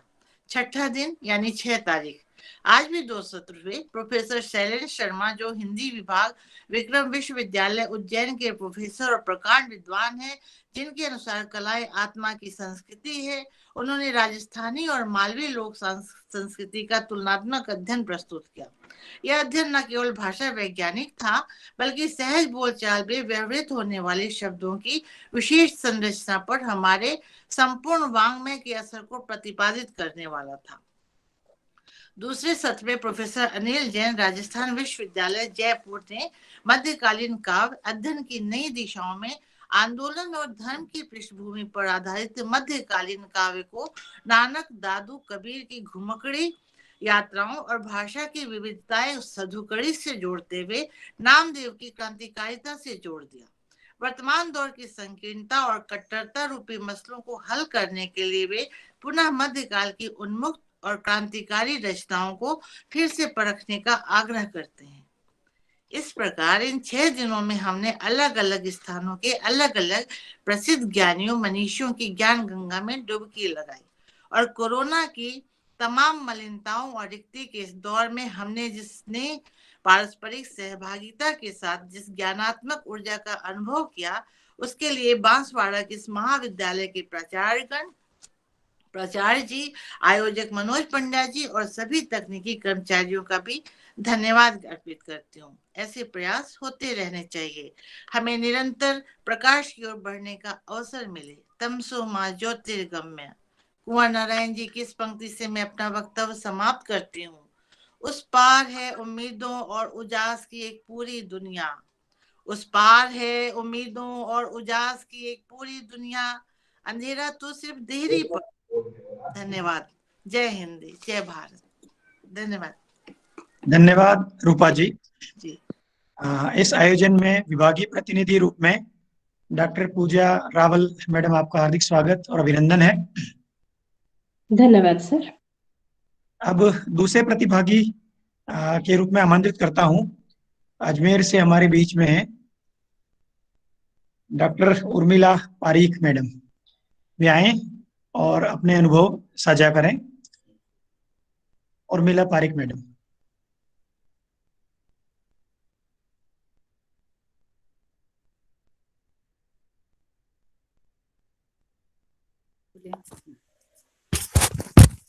नमस्कार सर, मेरी आवाज आ रही है? जी मैडम, आपकी आवाज आ रही है। नमस्कार सर, सभी को नमस्कार। आयोजन सचिव डॉक्टर मनोज जी पांड्या एवं समिति के प्रबुद्ध प्रोफेसर साहिबान एवं राजस्थान के सुदूर महाविद्यालयों से जुड़े प्रोफेसर साहिबान, आज ज्ञान गंगा कार्यक्रम के समापन समारोह में आप सभी का हार्दिक स्वागत एवं अभिनंदन। आयुक्तालय कॉलेज शिक्षा राजस्थान जयपुर एवं श्री गोविंद गुरु राजकीय महाविद्यालय बांसवाड़ा के संयुक्त तत्वावधान के अंतर्गत अमली जामा पहनाने वाली नवाचार एवं कौशल प्रकोष्ठ के doctor Bhardwaj, doctor Sharma, doctor Yadav एवं मीरा साहब आप सभी का अभिनंदन एवं हार्दिक बधाई कि आपने प्रोफेसर से प्रोफेसर को जीवंत रूप से जुड़ने का अवसर प्रदान किया। 1 फरवरी से 6 फरवरी सफलतापूर्वक ज्ञान गंगा कार्यक्रम में प्रथम दिवस उद्घाटन सत्र में आयोजन कोऑर्डिनेटर डॉक्टर राजेंद्र शर्मा ने आयोजन की उपयोगिता की जानकारी दी। विभागीय प्रतिनिधि डॉक्टर ललित यादव ने ज्ञान गंगा कार्यक्रम के उद्देश्यों से अवगत कराया। प्राचार्य डॉक्टर भूपेंद्र शर्मा ने हिंदी की महत्ता और सांस्कृतिक पृष्ठभूमि को उजागर किया। सारस्वत अतिथि रूप में रचनाकार मैत्रेयी पुष्पा ने स्त्री विमर्श की धारणाओं को स्पष्ट करते हुए कहा कि स्त्री की शक्तिमत्ता और भाव प्रबलता से न केवल परिवार अपितु पूरा समाज दिशा पाता है। द्वितीय सत्र में प्रोफेसर पानेरी जी ने भूमंडलीकरण और युगीन कथा साहित्य पर विचार प्रस्तुत किए। उन्होंने स्पष्ट किया कि युगीन भूमंडलीकरण के प्रभाव को हिंदी कथाकारों ने सूक्ष्मता व प्रभावी ढंग से अभिव्यक्त किया है। Doctor Ganga Sai Meena, doctor Nandwana, professor हेतु भारद्वाज, प्रोफेसर श्रीराम परिहार, प्रोफेसर नवनीत चौहान आदि विद्वज्जनों ने आदिवासी विमर्श, साहित्यिक पत्रकारिता, नई चाल में हिंदी नाटक, जनजातीय और स्त्री विमर्श, राजस्थान और मालवा की लोक संस्कृति का तुलनात्मक अध्ययन, मध्यकालीन काव्य अध्ययन की नई दिशाएं आदि पर प्रबुद्ध वक्ताओं द्वारा प्रतिभागियों को लाभान्वित किया। प्रोफेसर अनिल जैन सर ने मध्यकालीन काव्य पर संत कवियों का पर श्रेष्ठ व्याख्यान प्रस्तुत किया और अध्ययन की नई दिशाओं का उद्घाटन किया। आज ज्ञान गंगा कार्यक्रम के समापन समारोह में मुझे अपने विचार व्यक्त करने का अवसर प्रदान करने हेतु आयोजन सचिव का हार्दिक आभार एवं धन्यवाद। आदर्श, सफल, नवाचार से पूर्ण कार्यक्रम की योजना के सफलता हेतु प्राचार्य महोदय एवं आयुक्तालय प्रतिनिधि भी सादर धन्यवाद के पात्र हैं। 6 दिन का ये ज्ञान गंगा कार्यक्रम निश्चित रूप से सभी प्रतिभागी इससे लाभान्वित हुए हैं। अतः आयोजन समिति को कोटि कोटि धन्यवाद। नमस्कार सर। बहुत बहुत आभार उर्मिला मैडम। अब मैं आमंत्रित करता हूं तृतीय संभागी और इसी स्थानीय महाविद्यालय के डॉक्टर नरेंद्र कुमार पानेरी, जो वर्तमान में गोविंद गुरु जनजाति विश्वविद्यालय में प्रतिनियुक्त हैं, वे आए और अपना अनुभव साझा करें। नरेंद्र कुमार पानेरी। धन्यवाद सर। पुनरुक्ति दोष से बचने के लिए सीधे अपने बात को शुरू करता हूं। जैसा कि विगत दिनों में आपने देखा ही होगा, बांसवाड़ा माँ त्रिपुर सुंदरी की दिव्य रश्मियों से प्रदीप्त है। वाघवर गंगा सदा निरा माही से चतुर्दिक शस्य श्यामला है। इस वागड़ धरा पर ज्ञान गंगा के निमित्त वर्चुअल माध्यम से जुड़े आप सभी विद्वज्जन का आत्मीय आभार। 6 दिवस के इस ज्ञानानुष्ठान में वैविध्यता से परिपुष्ट साहित्य, संस्कृति, भाषा को अनेक नव्यताओं और उसके लिए नवाचारों का ज्ञान संवर्धन हुआ है। सर्वप्रथम आयुक्तालय कॉलेज शिक्षा राजस्थान सरकार का आभार। राज्य प्रभारी डॉक्टर विनोद जी भारद्वाज और उनके पूरे समिति के सभी सदस्यों का आभार कि आपने इस महाविद्यालय के हिंदी विभाग को यह आयोजन का दायित्व प्रदान किया। तत्पश्चात आयोजन सचिव डॉक्टर मनोज जी पंड्या का हृदय से धन्यवाद।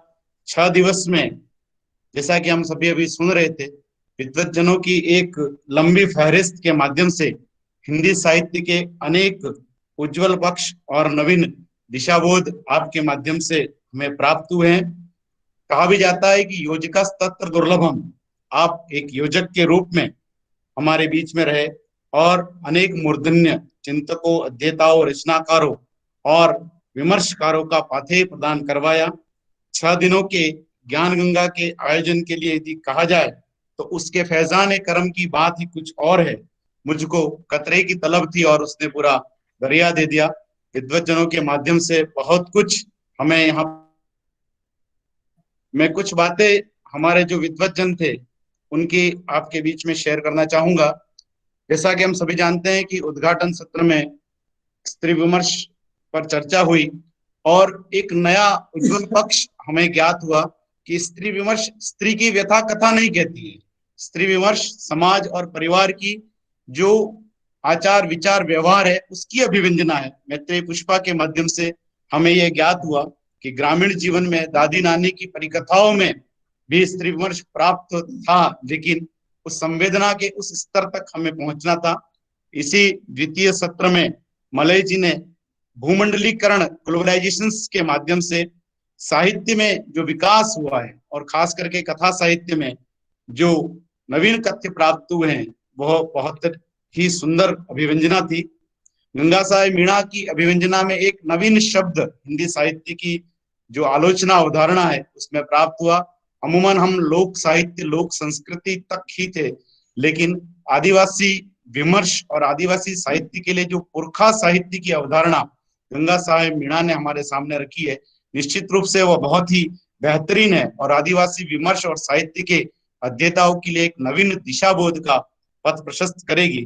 पल्लव जी जो कि युवा रचनाकार साहित्य पत्रिकाओं से जुड़े हुए हैं, लेकिन लघु पत्रकारिता की जो एक लंबी लिस्ट उन्होंने हमें उपलब्ध कराई और उनके वक्तव्य की एक सबसे महत्वपूर्ण बात ये थी कि हमें जो हम हिंदी के अध्ययन अध्यापन से जुड़े हुए हैं उन्हें इन लघु पत्रिकाओं की सदस्यता लेकर के और उनका पोषण और पल्लवन विस्तार करना चाहिए। श्री राम परिहार संस्कृति के बहुत बड़े अध्येता हैं और एक लाइन में कहें तो विश्व कल्याण, सर्वे भवन्तु सुखिनः, सहवीर्यम करवावहै, परोपकाराय पुण्याय, इन सभी का जो सांस्कृतिक अवगाहन है वो भारतीय साहित्य में मिलता है, जिसकी उपस्थिति श्री राम परिहार के वक्तव्य से प्राप्त हुई है। हेतु भारद्वाज ने स्वातंत्रदत्त कविता में जो संदर्भों में नवीन अभिव्यंजना प्राप्त हुई है वह बहुत सुंदर रूप से प्रस्तुत की। नवीन जी, नई चाल में ढलती हिंदी, नंदवाना साहब का यह एक सूक्ष्म वक्तव्य ही अपने आप में एक नवीन दिशाबोध का पाथेय प्रदान करता है। विजय बहादुर सिंह छायावाद के एक बहुत बड़ा नाम है और छायावाद की एक सांस्कृतिक चेतना, करुणा और राष्ट्रीय आंदोलन के संदर्भ में छायावाद की जो व्याख्या है वह विजय बहादुर सिंह जी ने बहुत सुंदर ढंग से हमारे सामने प्रस्तुत की है। पंचम वेद जिसे नाटक कहा जाता है, नवनीत जी ने बहुत ही सुंदर ढंग से ये कहा है कि केवल मनोरंजन नहीं कवि का कर्म होना चाहिए, उसमें उचित उपदेश का मर्म भी होना चाहिए। नाटक के संदर्भ में उन्होंने कहा कि नाटक केवल मनोरंजन नहीं अपितु उचित उपदेश और राष्ट्रीय और सामाजिक संवेदना की अभिव्यंजना करता है। प्रोफेसर माधव हाड़ा ने मीरा जो कि एक सचेत, स्वावलंबी, आत्मनिर्भर स्त्री की जीवन यात्रा का सजग सजीव दस्तावेज है।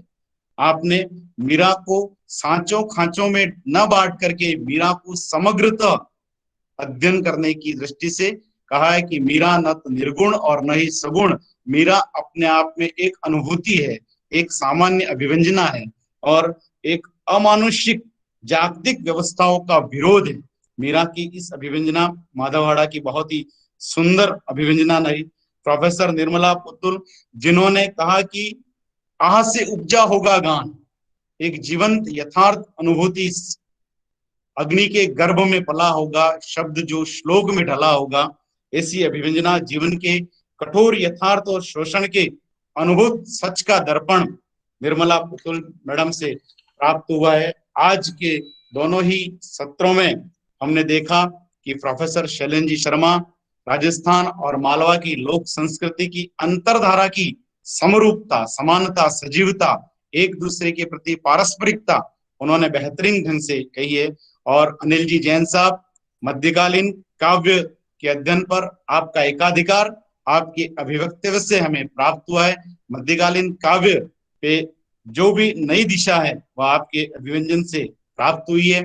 6 दिवस का यह ज्ञानानुष्ठान है वह श्री गोविंद गुरु राजकीय महाविद्यालय के लिए एक बहुत बेहतरीन प्लेटफॉर्म साबित हुआ है।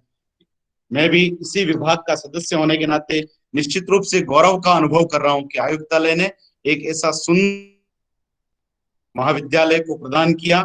इसमें महाविद्यालय के कार्यवाहक प्राचार्य डॉक्टर भूपेन्द्र जी शर्मा, कार्यक्रम समन्वयक राजेंद्र जी शर्मा, हिंदी विभाग के हमारे साथी रतनपाल जी डोडियार, डॉक्टर कृष्ण बलदेव सिंह जी, डॉक्टर लोकेन जी, आप सभी का बहुत बहुत आभार है। तकनीकी जो सहयोगी जिसके माध्यम से हम इसको मूर्त रूप, साकार रूप प्रदान कर सके हैं, डॉक्टर शफकत राणा, डॉक्टर प्रवीण मीणा, डॉक्टर प्रकाश किंकोड़, किंशुक शर्मा, नीरज जी श्रीमाल, आप सभी का बहुत बहुत आभार है। 6 दिवस के इस अनुष्ठान के विषय में इतना ही कहा जा सकता है कि न कहते थको न सुनते थको, ढाई आखर की ऐसी कहानी कह गया, सारा जमा खर्च जबानी कह गया। मनोज जी पंड्या और संपूर्ण हिंदी परिवार के साथ साथ आयुक्तालय का बहुत बहुत आभार, बहुत बहुत धन्यवाद। धन्यवाद, बहुत बहुत धन्यवाद डॉक्टर नरेंद्र पानेरी। अब हमारे बीच विभाग प्रतिनिधि रूप में डॉक्टर पूजा रावल मैडम उपस्थित हैं। मैं आमंत्रित करता हूं पूरे सम्मान और आदर के साथ डॉक्टर पूजा रावल मैडम को कि वे आए और दिशा बोध प्रदान करें।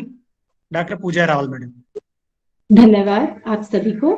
सर्वप्रथम मैं आभार व्यक्त करती हूँ आयुक्तालय कॉलेज शिक्षा का और श्री गुरु गोविंद राजकीय महाविद्यालय बांसवाड़ा का कि उन्होंने इस 6 दिवसीय हिंदी व हिंदी साहित्य पर आयोजित FDP का एक भाग बनने का मुझे अवसर दिया। और नरेंद्र पानेरी जी की बात मुझे बहुत अच्छी लगी कि उन्होंने इस FDP को अनुष्ठान का नाम दिया। इसी से ही ये आभास हो जाता है कि आपने इसे कितनी तहे दिल से और आत्मीयता के साथ सुनियोजित तरीके से संचालित किया है। जब मैं देख रही थी कि आप लोगों ने इसमें जो भी टॉपिक्स मुझे भेजे तो ऐसा लगता है कि आपने हिंदी भाषा व साहित्य को ग्लोबलाइजेशन से, फेमिनिज्म से, ट्राइबल और दलित लिटरेचर से जोड़ा, फोक लिटरेचर से जोड़ा, हमने पत्रकारिता से जोड़ा, हिंदी में लोक भाषा, लोक संस्कृति, लोक काव्यों का जिक्र हुआ, पुरखा साहित्य का जिक्र हुआ और साहित्य पर जो एक सामाजिक दायित्व हमेशा से ही चला आ रहा है, जैसा कि हम कहते हैं कि साहित्य समाज का दर्पण है, उस दायित्व पर भी हमने चर्चा की। आपने हिंदी भाषा में आलोचनात्मक पहलू पर भी प्रकाश डाला और जहां तक मैंने देखा कि आपने हिंदी में काव्य हो, नाटक हो या हमारा ओरल लिटरेचर को इसमें संजोने का प्रयास किया है। और जब मैंने प्रतिभागियों के रिव्यूज सुने, उनकी प्रतिपुष्टि सुनी, तो उससे मुझे लगा कि उन्होंने इसे बहुत अच्छे से एब्जॉर्ब किया है, एम्बाइब किया है, क्योंकि डेली जो भी लेक्चर्स हुए उनका बहुत ही डिटेल्ड डिस्क्रिप्शन हमारे प्रतिभागियों ने दिया, जो कि अनुभव और ज्ञान में मुझसे बहुत बहुत बड़े हैं। लेकिन एक बात मैं आपसे साझा करना चाहूंगी, जो मैंने भी पंजाब विश्वविद्यालय में अपने रिफ्रेशर कोर्स के दौरान सुनी थी कि प्रत्येक मनुष्य पर कुछ ऋण होता है, देव ऋण, पितृ ऋण, ऋषि ऋण। तो उसमें यदि हम एक भाषा ऋण को भी समायोजित कर लें, क्योंकि जिस मातृभाषा में हम पले बड़े हैं उस भाषा के संरक्षण का और उसके विकास का जो दायित्व हम पर है, तो कहीं ना कहीं इस प्रकार की FDP या इस प्रकार की कार्यशालाओं के आयोजन से हम उस ऋण से कुछ अंश तक उऋण हो सकते हैं। आप सबका इसमें बहुत अच्छा योगदान रहा। और स्त्री विमर्श पर मैत्रेयी पुष्पा जी के व्याख्यान, उनके विषय में जो व्याख्यान हुआ उस पर आपने चर्चा की। तो एक बात जो मेरे मन में भी आती है कि जब भी हम स्त्री विमर्श की बात करते हैं तो स्त्री विमर्श का अध्ययन तभी सार्थक हो पाएगा, खासतौर से भारतीय परिप्रेक्ष्य में, जब हम स्त्री को समाज की अपेक्षा और उपेक्षा दोनों से मुक्त कर देंगे।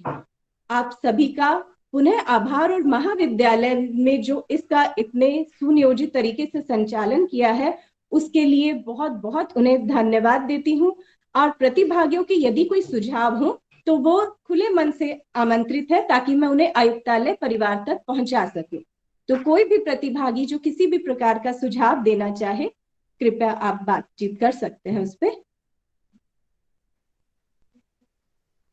बहुत बहुत आभार मैडम आपका कि आपने अपने व्यस्ततम शेड्यूल में से समय आपने निकाला और हम सभी संभागियों के साथ आप रूबरू हुए। अब मैं आमंत्रित करता हूं महाविद्यालय के कार्यवाहक प्राचार्य और इस आयोजन के संरक्षक डॉक्टर भूपेंद्र कुमार शर्मा सर को कि वे आए और अपने अध्यक्षीय आशीर्वचन से हमें उपकृत करें। डॉक्टर भूपेंद्र कुमार शर्मा।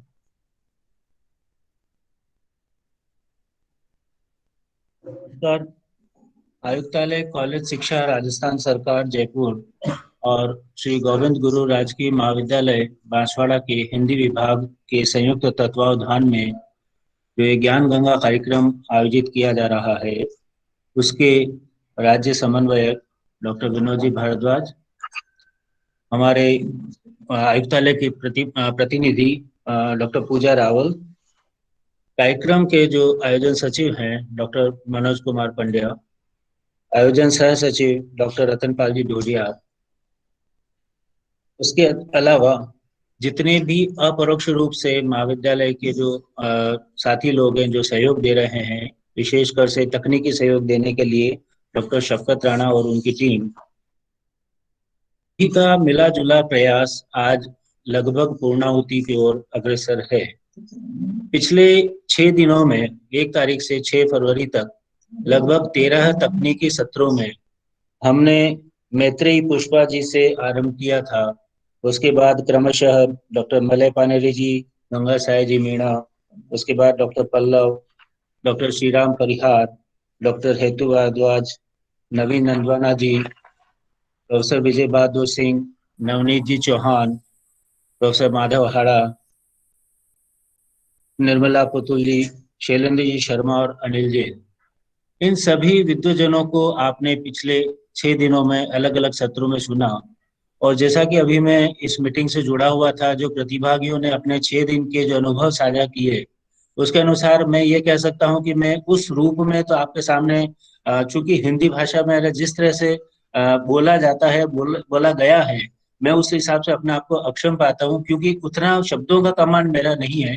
लेकिन भावनात्मक रूप से मैं ये कह सकता हूं कि इतना अच्छा प्रोग्राम आयुक्तालय ने जो कोरोना काल के अंदर जो भी सभी हम लोग बच्चों से भी इंटरेक्शन हमारा नहीं हो रहा था, अध्ययन अध्यापन का कार्य हमारा बाधित था, बावजूद उसके इस तरह से जो वर्चुअल प्लेटफॉर्म हमें उपलब्ध कराया है ज्ञान शिक्षा या ज्ञान गंगा माध्यम से जो उन्होंने कार्यक्रम आयोजित करके, क्योंकि जितने भी प्रतिभागी हैं सभी अलग अलग महाविद्यालयों में हैं और आज की तारीख में सभी का जो भी एकेडमिक अचीवमेंट के हिसाब से अगर हम बात करें तो सभी को आवश्यकता रह रही थी। तो ये सोच थी कि भाई कि साल भर के अंदर हम क्या कर पाएंगे, हमारा कोई अचीवमेंट मिल जा रहा है, हम कैसे अचीव करेंगे। लेकिन आयुक्तालय का मैं इस नाते बहुत बहुत आभार व्यक्त करना चाहूंगा कि उन्होंने समग्र कॉलेज शिक्षा को इस तरह से ज्ञान गंगा के माध्यम से जो प्लेटफॉर्म उपलब्ध कराया है, जिसके माध्यम से समस्त विभिन्न विषयों के जो व्याख्याता हैं, सह सहायक आचार्य हैं, वो इस प्रकार से जुड़कर विद्वजनों को सुन रहे हैं और अपने अनुभवों को साझा कर रहे हैं, अपने विचारों को एक तरह से कह सकते हैं कि परिष्कृत कर रहे हैं। क्योंकि कोई शंकाएं होती है, शंकाओं का समाधान भी जरूरी होता है और वह अपने से ज्यादा ज्ञानी आदमी ही आपसे उसको बता सकता है, समझा सकता है। विशेष रूप से मैं महाविद्यालय की जो टीम है हिंदी विभाग की, जिसको आपने पिछले 6 दिनों में देखा है, डॉक्टर मनोज जी पंड्या, रतनपाल जी, हमारे पूर्व साथी रतनपाल जी जिन्होंने अभी अनुभव साझा किए हैं, कृष्ण बलदेव जी और लोकेंद्र जी, ये सभी लोग अग्रसर हैं और बहुत टाइम से था कि हमको कुछ करना है। और मैं मानता हूँ कि आयुक्तालय ने जो इन्हें अवसर दिया है, महाविद्यालय को अवसर दिया है, आप सभी लोगों ने भी अनुभव किया होगा कि इन्होंने इसको पूर्ण रूप से चरितार्थ किया है, प्रूव किया है कि भाई हाँ, अलग अलग विद्वजनों को विभिन्न क्षेत्रों से लाके सभी को एक प्लेटफॉर्म पे और आप सबको जो सुनाया है, आपने अनुभव साझा किए हैं। तो इस आधार पर मैं ये कह सकता हूँ कि मंगल कामना कर सकता हूँ कि आप लोग भविष्य में इसी प्रकार प्लेटफॉर्म भी मिले, जहाँ भी मिले, अपना ज्ञान का परिमार्जन करते रहें, उसको परिष्कृत करते रहें, ताकि आने वाले भविष्य में आप अपने शोध कार्य को ये एक तरह से आपको शोध विचारों को जो है वह नवीन करने का एक प्लेटफॉर्म भी है, क्योंकि कई बार होता है दिमाग में कि हम ऐसा करेंगे तो वैसा होगा, क्या होगा। वही एक प्लेटफॉर्म जो है इस प्रकार से हमें उपलब्ध होता है, तो घर बैठे आपको जो समय मिलता है उसके अंदर से इस प्रकार के हम अनुभव ले सकते हैं। इसी मंगल कामनाओं के साथ सभी समस्त प्रतिभागियों का, जो लगभग 48 हैं, और उसके अलावा जो इसको सुन रहे हैं, जो प्रतिभागी नहीं है लेकिन अपने ज्ञान अर्जन के लिए इसको सुन रहे हैं, उन सभी का भी मैं बहुत बहुत आभार व्यक्त करना चाहूंगा महाविद्यालय के परिवार के मुखिया होने के नाते, कि आप सभी ने जो 6 दिनों के अंदर हमको सुना। आपकी सभी मंगल कामनाओं के लिए मंगल कामना करते हुए सभी का आभार, पुनः धन्यवाद। धन्यवाद डॉक्टर भूपेंद्र शर्मा सर। आपने अपने संक्षिप्त आशीर्वचन में पूरे कार्यक्रम को एक सूत्र में बांधते हुए अपनी अपेक्षाओं, आकांक्षाओं और भविष्य का एक दृष्टि प्रस्तुत की। मैं आमंत्रित करता हूं इस आयोजन के सह सचिव डॉक्टर रतन पाल जी ढूंढिया सर को ये आए और आभार व्यक्त करें। सभी सहभागियों से मेरा निवेदन है, आभार प्रदर्शन के बाद राष्ट्रगान के साथ हमारा कार्यक्रम विराम लेगा। तो आभार के उपरांत भाग है, तो सभी अपने स्थान से खड़े होंगे और राष्ट्रगान के साथ ही इस कार्यक्रम का विराम होगा। ज्ञान गंगा की यात्रा यहाँ विराम लेगी। अब मैं आमंत्रित करता हूँ आभार व्यक्त के लिए आयोजन के सचिव डॉक्टर रतन पाल जी ढूंढिया सभी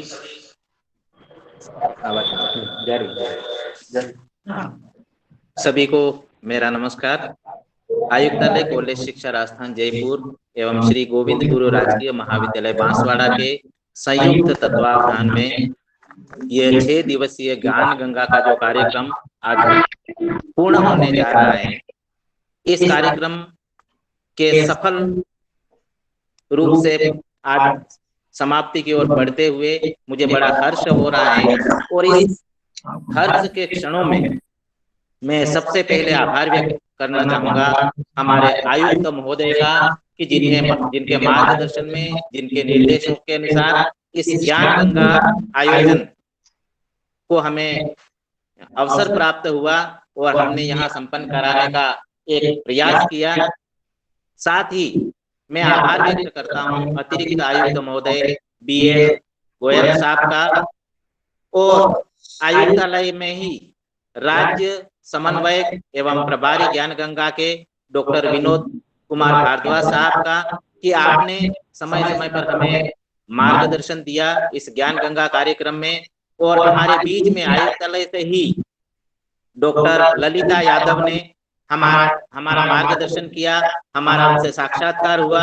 और आज इस समापन के अवसर में विभागीय प्रतिनिधि के रूप में डॉक्टर पूजा रावल में हमारे बीच में उपस्थित रही। आपका मार्गदर्शन भी इस ज्ञान गंगा को प्राप्त हुआ, आपका भी बहुत बहुत आभार।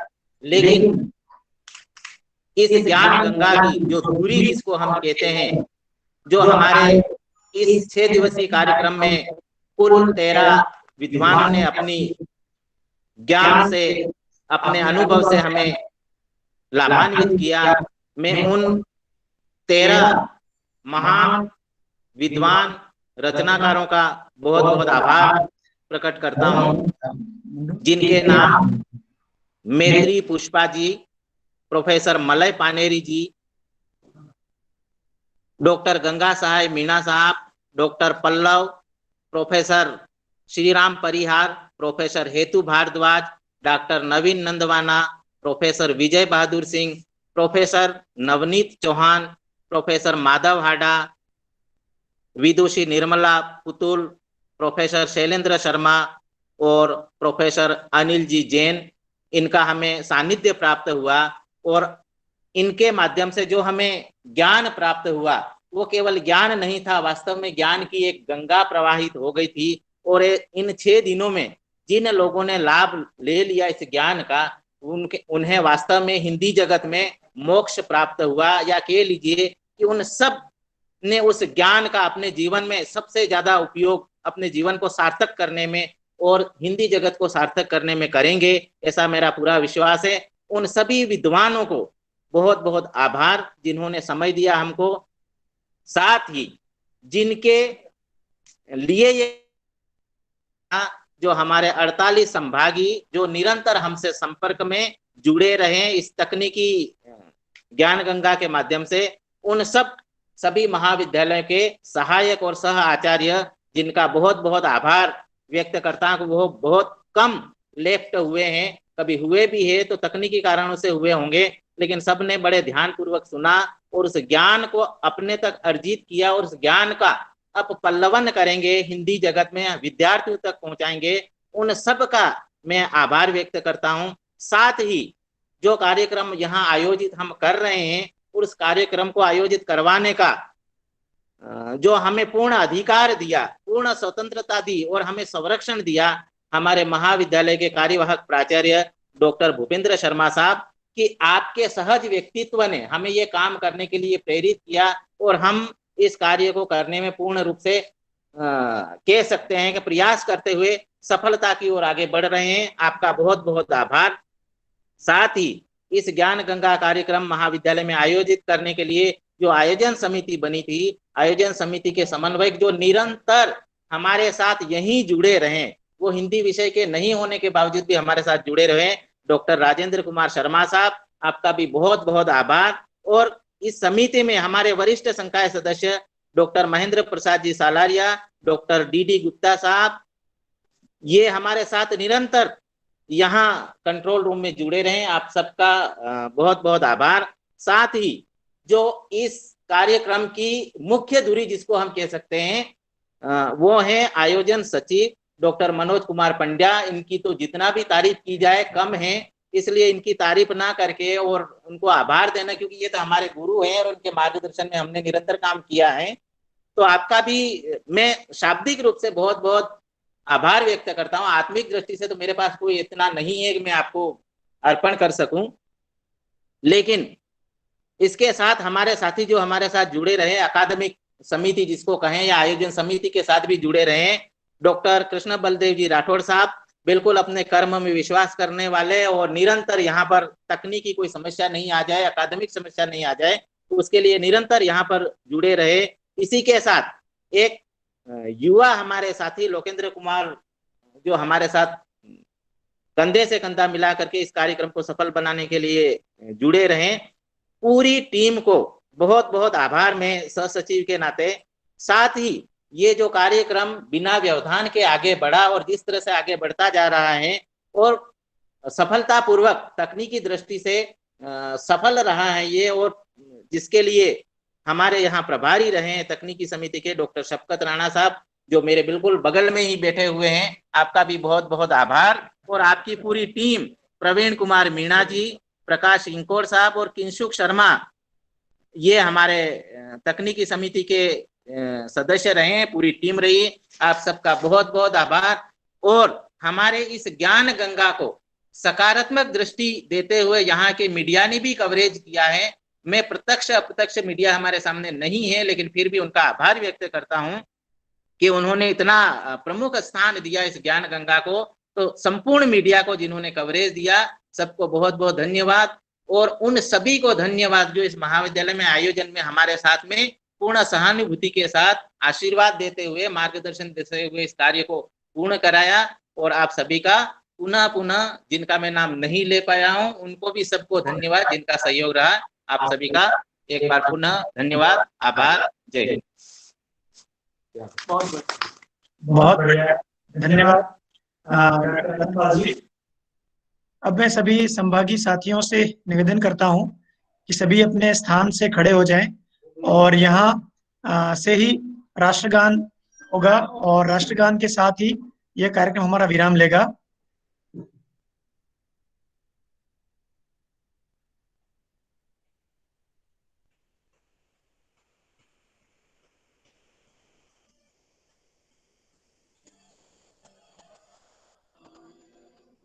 माइक चालू करो सर।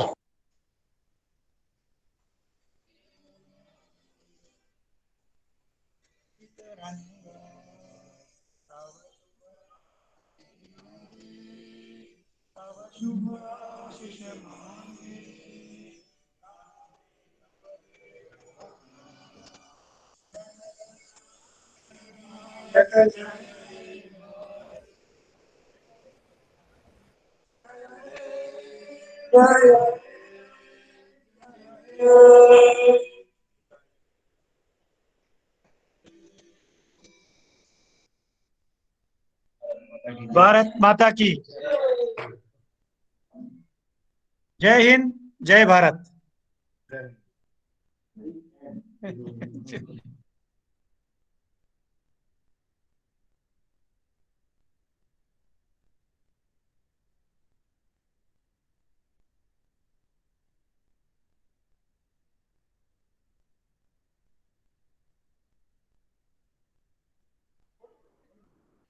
इसी के साथ आज का यह ज्ञान गंगा कार्यक्रम यहाँ विराम लेता है। सभी को मैं पुनः पुनः हार्दिक आभार, धन्यवाद और शुक्रिया अदा करता हूँ। और एक बार सभी साथियों को एक और निवेदन करना चाहता हूँ कि इस कार्यक्रम के उपरांत फीडबैक आपका बहुत जल्दी व्हाट्सएप पर आपके पहुंचने वाला है, दे दिया है, और चैट बॉक्स में भी आपको फीडबैक का लिंक दे दिया है।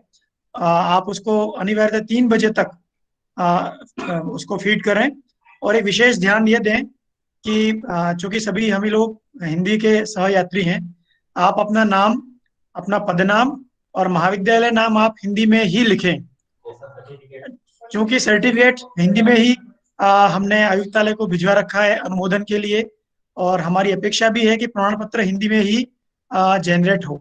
तो ये बहुत अच्छा लगेगा, प्रमाण पत्र हिंदी में ही हो और प्रमाण पत्र में आपका नाम, पदनाम और पदस्थापन स्थान भी आपका हिंदी में हो। मैं इसी आशा के साथ अपनी वाणी को यह विराम देता हूँ। मैडम, आप पूरे कार्यक्रम में अत्यंत यहाँ उपस्थित रही, आपके प्रति भी बहुत बहुत आभार और धन्यवाद। सभी को बहुत बहुत धन्यवाद सर। धन्यवाद।